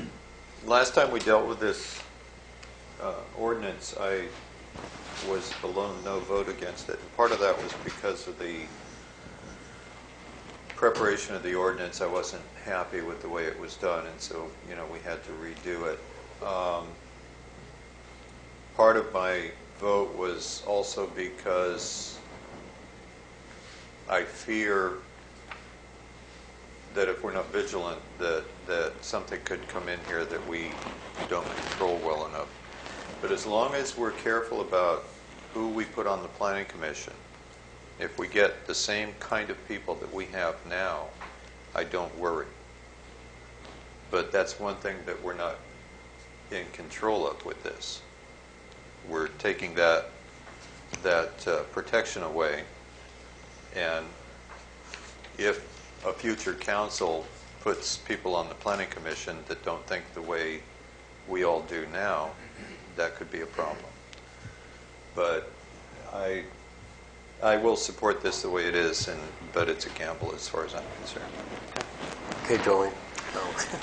Okay. Doña Esther's and Margot's and other good businesses and restaurants have survived and will continue to survive because they provide services used by locals. I live here. I'm not going to run out and get a McDonald's burger even if it existed. And I think, therefore, a McDonald's wouldn't survive because not many locals would use it. And it's locals who really keep these businesses in business. And I've mentioned before that I had trouble finding certain things that I'd like to buy around town because a lot of the businesses that come in are trying to only sell things that tourists buy. And I don't think you can survive that way. You have to provide a service used by both tourists and locals in order to survive. And we have fast food. We have JJ's, you know. It's not like fast food is necessarily a bad thing. Pizza Factory. Pizza Factory, you know, in a way, the Vertigo's coffee shop, you know, provides some fast food. Marco's provides some fast food if you want to go get a sandwich. You know, fast food isn't necessarily a bad thing. And this ordinance I think, protects the historic aspect of San Juan. All signs shall conform to the city sign standards and San Juan Bautista guidelines. We're not going to have any golden arches. Drive-through quick serve establishments shall be allowed only in auto-oriented highway frontage commercial zone districts, so they're not going to be downtown. All buildings must comply with the San Juan Bautista design guidelines. San Juan Bautista Historic District will allow retail business, restaurant business, and visitor accommodation on vacant parcels, so they're not going to be moving into, you know, the storefronts that we'd like to have occupied. And it will all be reviewed in accordance with the site plan and design review, historic resources preservation. I mean, I think that we're doing a pretty good job of protecting local businesses and our historic nature. Competition is healthy, and a good business is going to survive no matter who they're competing against. And I've seen it in a lot of cities. I know you mentioned that some cities do have a no fast food ordinance, and there's a reason for that. They don't want golden arches.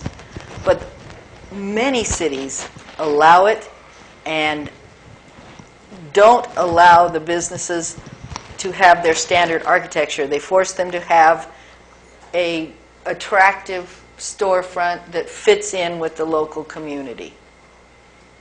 And we do need the money, you're right.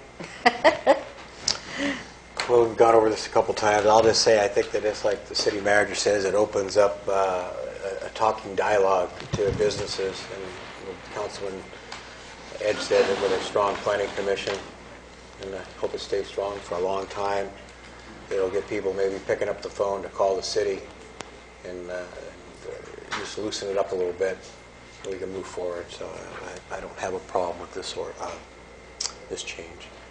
I need a... We need a motion. I'll make a motion. Okay. The motion should be a motion to approve and waive the reading and read by title only. I'll make a motion to approve the amendment and read by title only. You want me to read the title? Yes. Okay. Ordinance number?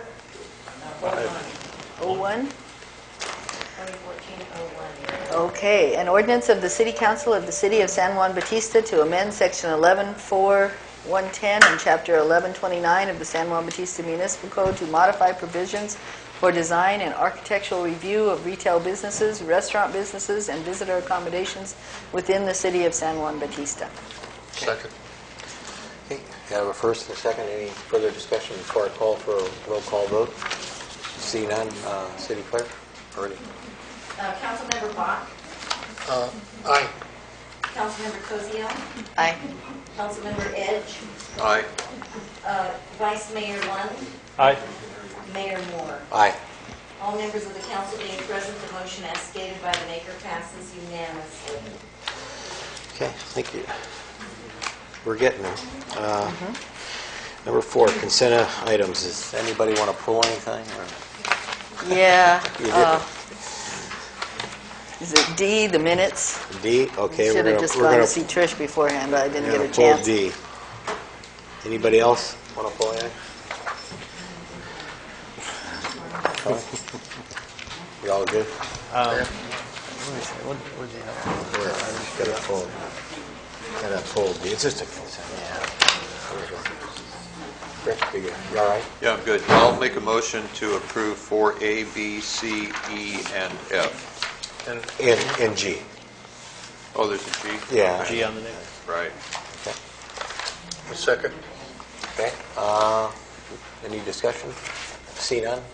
Who did the second? I did. Tony. Tony. And that was all consent calendar except item D. Correct. Except D is Yes. David. Yeah, correct. Councilmember Cosio. Aye. Councilmember Bach. Aye. Councilmember Edge. Aye. Councilmember, I'm sorry, Vice Mayor Lund Aye. and Mayor Moore. Aye. All members of the council being present, the motion as stated by the maker passes unanimously. Okay. Tony, I guess. Okay. I do apologize because this probably could have been solved if I would have gone in and seen Trish, and I just didn't have time.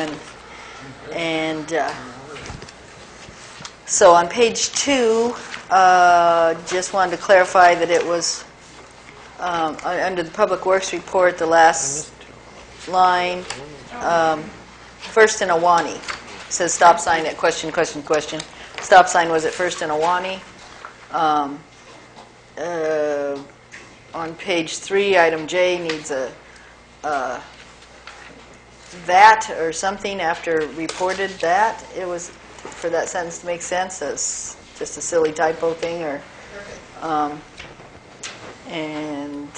yeah, that was on Robert's comments. And page 4, the top paragraph, second sentence, 3rd Street would need to be closed until 4 p.m. to allow children to come out into the street to get over Mission Orchard and Easter egg hunt. I think that was what we clarified, not because it says that the children that it doesn't need to be closed, and actually it does need to be closed, I think, until whatever the time on the ordinance was, 4 p.m. Does that make sense? Yes. Okay, sorry. Okay. I'm good now. Okay. So the street is closed from 1 to 4, is that what you're saying? Actually, I think it was from whatever starting time they had. I'm not sure. I don't remember what the starting time was. And Parade starts at 1. the other part, down to the school doesn't need to be closed except until 1. But after Washington or Franklin, it needs to be closed for longer because children are going to be crossing the street after the parade.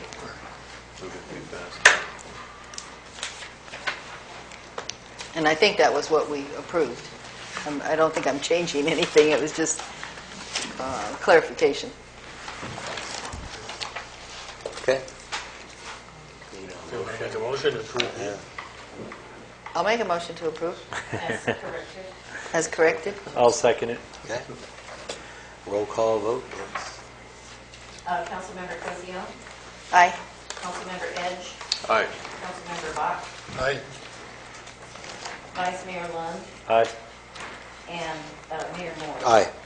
All members of the council being present, the motion as stated by the maker passes unanimously. Okay, item 5, action item, set public review and special meeting for community development block grants, CDBG, April 9th.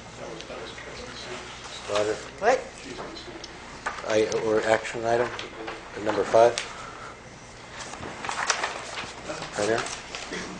Action item number, wait a minute. Number 5. 5A, Oh, yes. yeah. The purpose of the April 9th meeting is to go over the final housing element and the community development block grant application that will be submitted. The deadline for submittal is April the 11th, and we will have it in front of you to go over the final application and then we'll approve that. Coupled with the continued resolution from the Arco Station for denial of appeal will also be at that same time. And you've already directed it to be called, so you're just adding this item to the other on that special meeting. Okay. Any, So we need a motion to establish a special meeting properly noticed for April the 9th. okay. Also move that we have a special meeting on April 9th, 2014 at 6 p.m. Have a second? Have a second? Yeah. I don't know if I can make that one. I'd hate to approve it if I can. I'll second. Okay. Can I have a roll call vote, please? Councilmember Bach, Aye. Councilmember Cosio, Aye. Councilmember Edge, Aye. Vice Mayor Lund, Aye. and Mayor Moore. Aye. All members of the council being present, the motion as stated by the maker. What day of the week is that? I'm just going to let them be here. At 6 o'clock.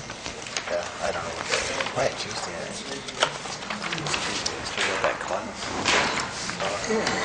We'll be all right. We're almost there. Okay, we're getting there. Number 6, presentation informational items and reports. Monthly financial statement and treasury report. Any questions? Chuck said he'd be back. I think Chuck Oh, okay. left. Yeah. But Roger? The very first item on there, the general fund balance shows a negative, and that was as a result of 2 items on your register warrants and everything, when we had to pay the communication contract of $51,000. Is that an annual payment? It's an annual payment, yeah. Part of it comes from the law enforcement budget and part of it from the fire.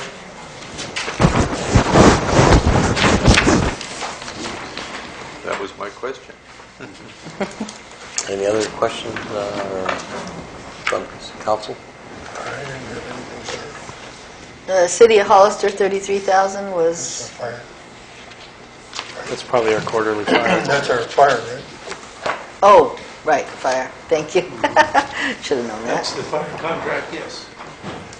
Generally, that's 37.5, but there are some expenses that we deduct from it that are built into the contract. Epic International,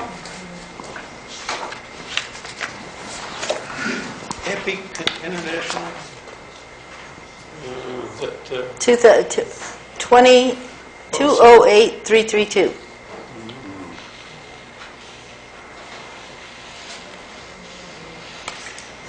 I really honestly don't know that one there. Maybe Trish? Epic? Did we buy some equipment for the wastewater treatment plant? Oh, that's right. That was that Equipment. blower that we had to purchase for the Okay, wastewater treatment plant. great. And the other large one was the CNN tractor. Our Kubota needed new transmission. Yeah, I remember that one. 2617, yeah. Tyler Technologies, That's the computer, the software. okay. That was my questions, I'm good. You good, Tony? Yeah. Howard? Good, thanks. Yeah. Okay, any speaker cards on the financial? I have this. Okay, sheriff's report, monthly activity. I don't have any questions. Do we have this information for the public? Yes, it's, They have it back there? Okay, how many calls and all that? Okay. A lot of tickets. Yeah. 18. Yeah, and I understand one of those 53 was the guy in the yellow shirt.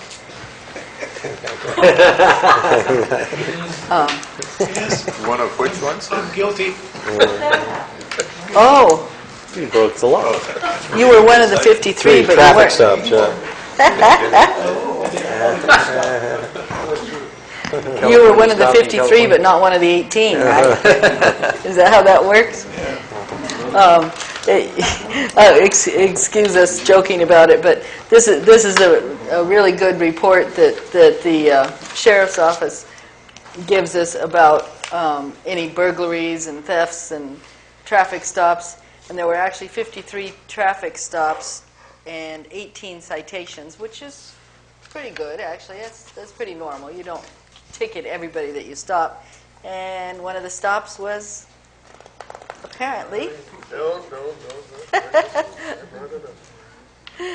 But yeah, it's a good report and not too much bad stuff going on. That's good. A couple of burglaries. Can we move on to the next one? It's Yeah, almost we're ready to go. 9:30. Fire chief report. Yeah. It's been a long night. You want to give it? I have 27 calls we had. They weren't broken down into that. I believe we have our fire station finished, Roger? Fire station is now finished. We're organizing the rest of the department over in Hollister, Station 1 and Station 2. We're going to try and schedule an open house where we have all the fire stations open, have a barbecue so people can tour through ours and theirs. and also the interviews. There's Interview- 53 applicants for 12 positions. Yeah, 12 positions for the SAFER grant that was approved. The interviewing should be, I think they're supposed to be completed by April 4th. Actually hired. Thursday, Yeah. Friday. Thursday, Friday. Did so- you get people to? No. No? I can't do it. I saw the email, but I can't do it. Tony can. There, I can? Yeah.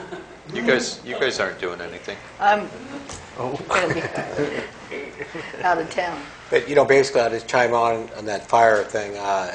There's 32, I believe, who taken the test, correct?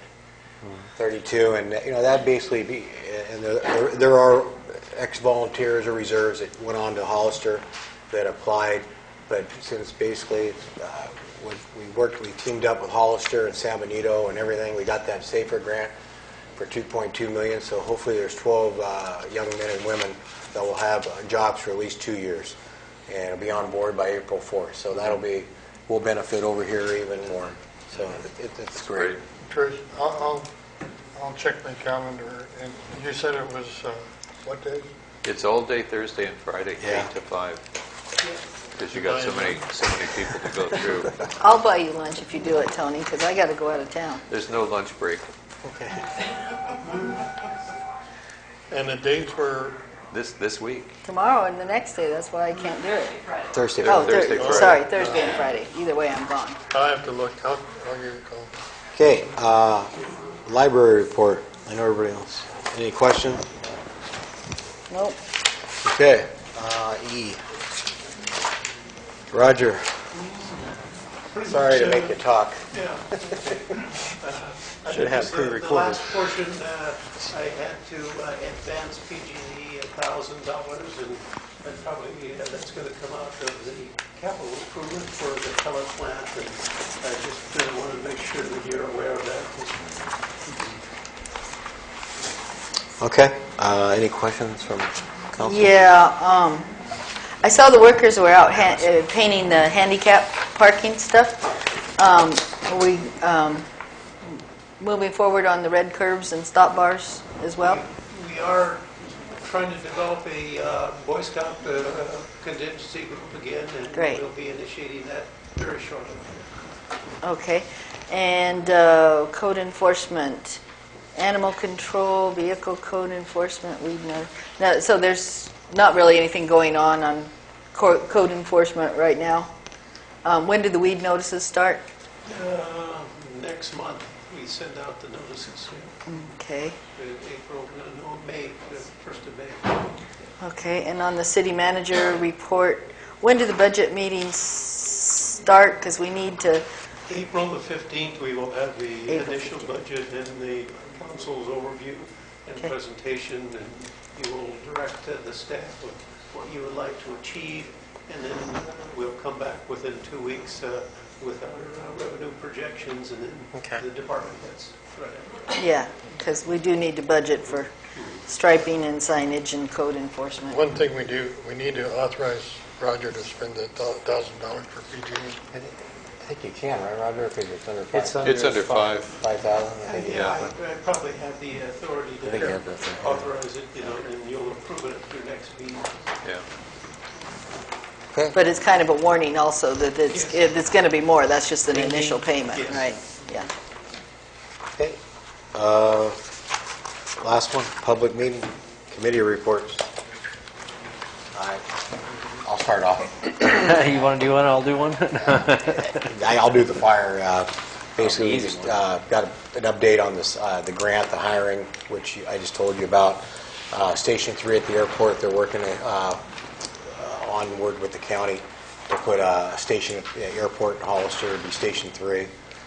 And everything's going it's like clockwork, so we've been doing that thing almost a year. And it's going good. Oh, also our station's finished too. Yeah, the station here is finished. So give it. You can do The the open government. We had the one for the homeless, right? That The was homeless it. was a big thing. Yeah. Chief O'Connor pretty much gave the same presentation to the fire committee as he did in the intergovernment. The other one on there was the Homeless Coalition. Evidently, the state of California is going to be doing, what they're trying to do is get 100,000 people off the streets into permanent housing. It's not like a temporary thing, but into permanent housing, which they're actually looking at different buildings, hotels, and stuff that they can purchase to take these people off. It's a grant coming through California. And so we're going to try and jump and grab as much of that as we can. It's a full state participation through counties, and everybody's going to be able to help. And these are, going to take the homeless people, at least 100,000 through the state of California, and try to give them permanent housing and pretty much some structure around them so that they don't become homeless again, which I was pretty excited about the plan too, of watching this come together. And who was the one that was heading that up? That was, I think Marjorie Barrios and Ignacio Vasquez are looking. Mayor of Hollister, and Marjorie Barrios, county supervisor, is going to be working on that project, and should hear back from them next month. So I will come back and let you know their findings and how we're going forward with that. The other ones were just small reports after that. Yeah, small reports. It's nothing. Basically, that was the one that stood out the most. Comes over here, so pretty good. And that's all I had. That's those two. Jolly? Did they mention anything about where most of the homeless are? Are they in the city of Hollister or surrounding county? Or? Well, they actually they open up the labor camps during the winter times, and they pretty much focus there. A lot of them were pretty much on the San Felipe south side of 5th Street and through that area there. There's approximately 375 homeless in the county? In the county. Wow. Thanks. Women, children, adults, everybody, veterans. So they're going to try and do their best to get them off the street. Okay, I'll start with the neighborhood watch. Were you going to be next? I'm sorry. Neighborhood watch. Code enforcement seems to be the feeling. It seems to be the feeling of the members of the group that the one thing that would improve the quality of life of residents, make the city more attractive to tourists, potential and current businesses, new residents, etc., would be to enforce the city's existing codes regarding vehicles, both on the street and on front lawns, animal control, including leash laws, licensing and picking up after your pets, trashy, overgrown, and abandoned properties, and other ordinances designed to keep the city looking good. Crime in general does not thrive where rules are enforced, and that was just sort of a feeling of the members at last night's meeting. Did you kind of get that feeling too, that code enforcement seems to be a big issue? I thought the big issue was water quality and getting that pellet softener finished and nitrates and that kind of thing, but a lot of people seem to feel that code enforcement would help the city in a lot of different ways. And we talked about in our budget meetings, we should maybe look into hiring some kind of code enforcement officer. And at AMBAG, we held a public hearing on the draft Metropolitan Transportation Plan Sustainable Communities Strategy. And you still have until April 8th to comment online at www.movingforwardmb.org if you have comments on the three-county Metropolitan Transportation Plan and Sustainable Communities Strategy. And I had one other note on the Neighborhood Watch. We discussed having a link on the city website and posting info from and about Neighborhood Watch meetings on that site. Okay, thanks. Tony? I had no meetings. The only thing, I had a COG meeting today, and it was, at the Hollister Community Center, it was about unmet transit needs. Oh, yes. One of the things we're going to try to do is get a little better bus service and hopefully better bus service here in San Juan, like going out to Anzar High School and whatever. That was about it. Hey, Bob, did you want to, I know you were raising your hand a minute ago. I'm fine. You good? Okay. I was going to offer you. Last chance. Comments, City Council, Rick? Yeah, about a year ago, we had an issue that took a long time to resolve on a street light on 1st Street at the Creek Bridge Homes. and it was the second home from Awani, I guess it is, at the stop sign there before you go out into the valley. It was the second home in, the Tuttle residence, and they're friends of mine, and they didn't complain to me, but I noticed the light is not working. As I understand, she did come in and point it out to us, and then Michelle said she came in within a couple days and said that it was back on. So she thinks maybe, it's on during the day and not at night. It's a sense. We had a lot of trouble with it. They had to order a part for it or something. 3 years ago. Well, there 3 years ago when you came on, it was out. Francisco, who lives there, that works at, it was out. I don't know if there's a short. What, but Are those PG&E maintained or city? they're ours. They're ours. They're the valley light. They're ours. I still think that there may be something in the underground that is causing a lot more resistance, and it's not getting the full amperage that's going up in there. Do they have balances? I have another replacement bulb thing that's been in the yard. Yeah, that thing's been out a couple times. Is it weather triggered at all, or? That thing's been, yeah, I remember that. Yeah. 3 years ago. There was about 5 black widow spiders up there. Oh, really? Is our workers' comp paid? Yeah. Do those lights have balances or have They have an internal balance. Balances. ballast? Oh, they're Yeah. fluorescent? Yeah. Oh. It- They're what they call halogens. Oh, okay.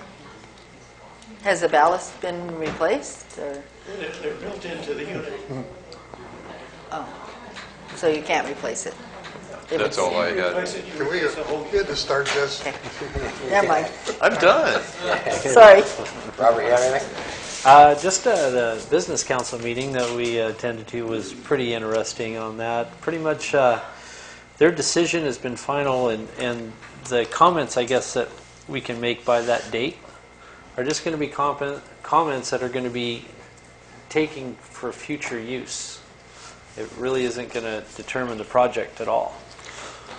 Yeah, It they pretty was- much said the products are determined in the area where they originate, and so we can blame Tony on COG for that, even though he Yeah. wasn't on COG yet.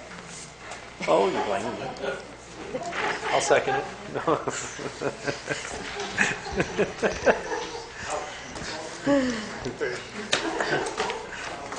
Pick on the old guy. Go ahead.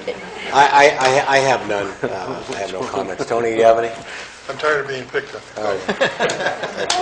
No, Good? all I want to mention is I really have a lot of faith in our planning commission. I think they're doing a great job. Yeah. And it was an enjoyable meeting. Jolene? Good? I have nothing. City manager? Didn't go as long as I thought it would. I guess. Yeah, considering, huh? We've been here to 9 o'clock before. Yeah, we have. We're going to be sending out notices asking for a 20% reduction for water users in all the city. And we're getting very critical of well number 1. Also, I'm going to put in the notices that if we don't achieve the 20%, we might consider mandatory requirements to meet the 20%. If we can't meet that 20%, we're going to have to start blending well number 2 with well number 1 to blend it into a ratio to where it'll meet the 45 MCL. Roger, what? Well number 1 is getting critical. Well, let me ask you something. That just brings it to a question. I mean, this is, are we getting those test holes drilled to see where the... They're scheduled at the end of the month. To see where the, okay. What the level is on the tube Yeah, for that? where the nitrates We are haven't coming. abandoned that. We issued the purchase order to do it and everything. They've been scheduled already, and so they won't get in until the end of the month. Is that 20% based on current use of each individual? So if they don't use a whole lot and the 20% is a... Well, we aggregate the I try to total. use the minimum I can now. We aggregate the total. If Okay. somebody reduces 40% and the other produces 10, it's the total average of the whole. Okay. It's- I know. So the alternative, I just want to be cautious on the side of being. Use my neighbor's shower, huh? so if the alternative to not getting 20% reduction is to blend, what's the incentive for the people to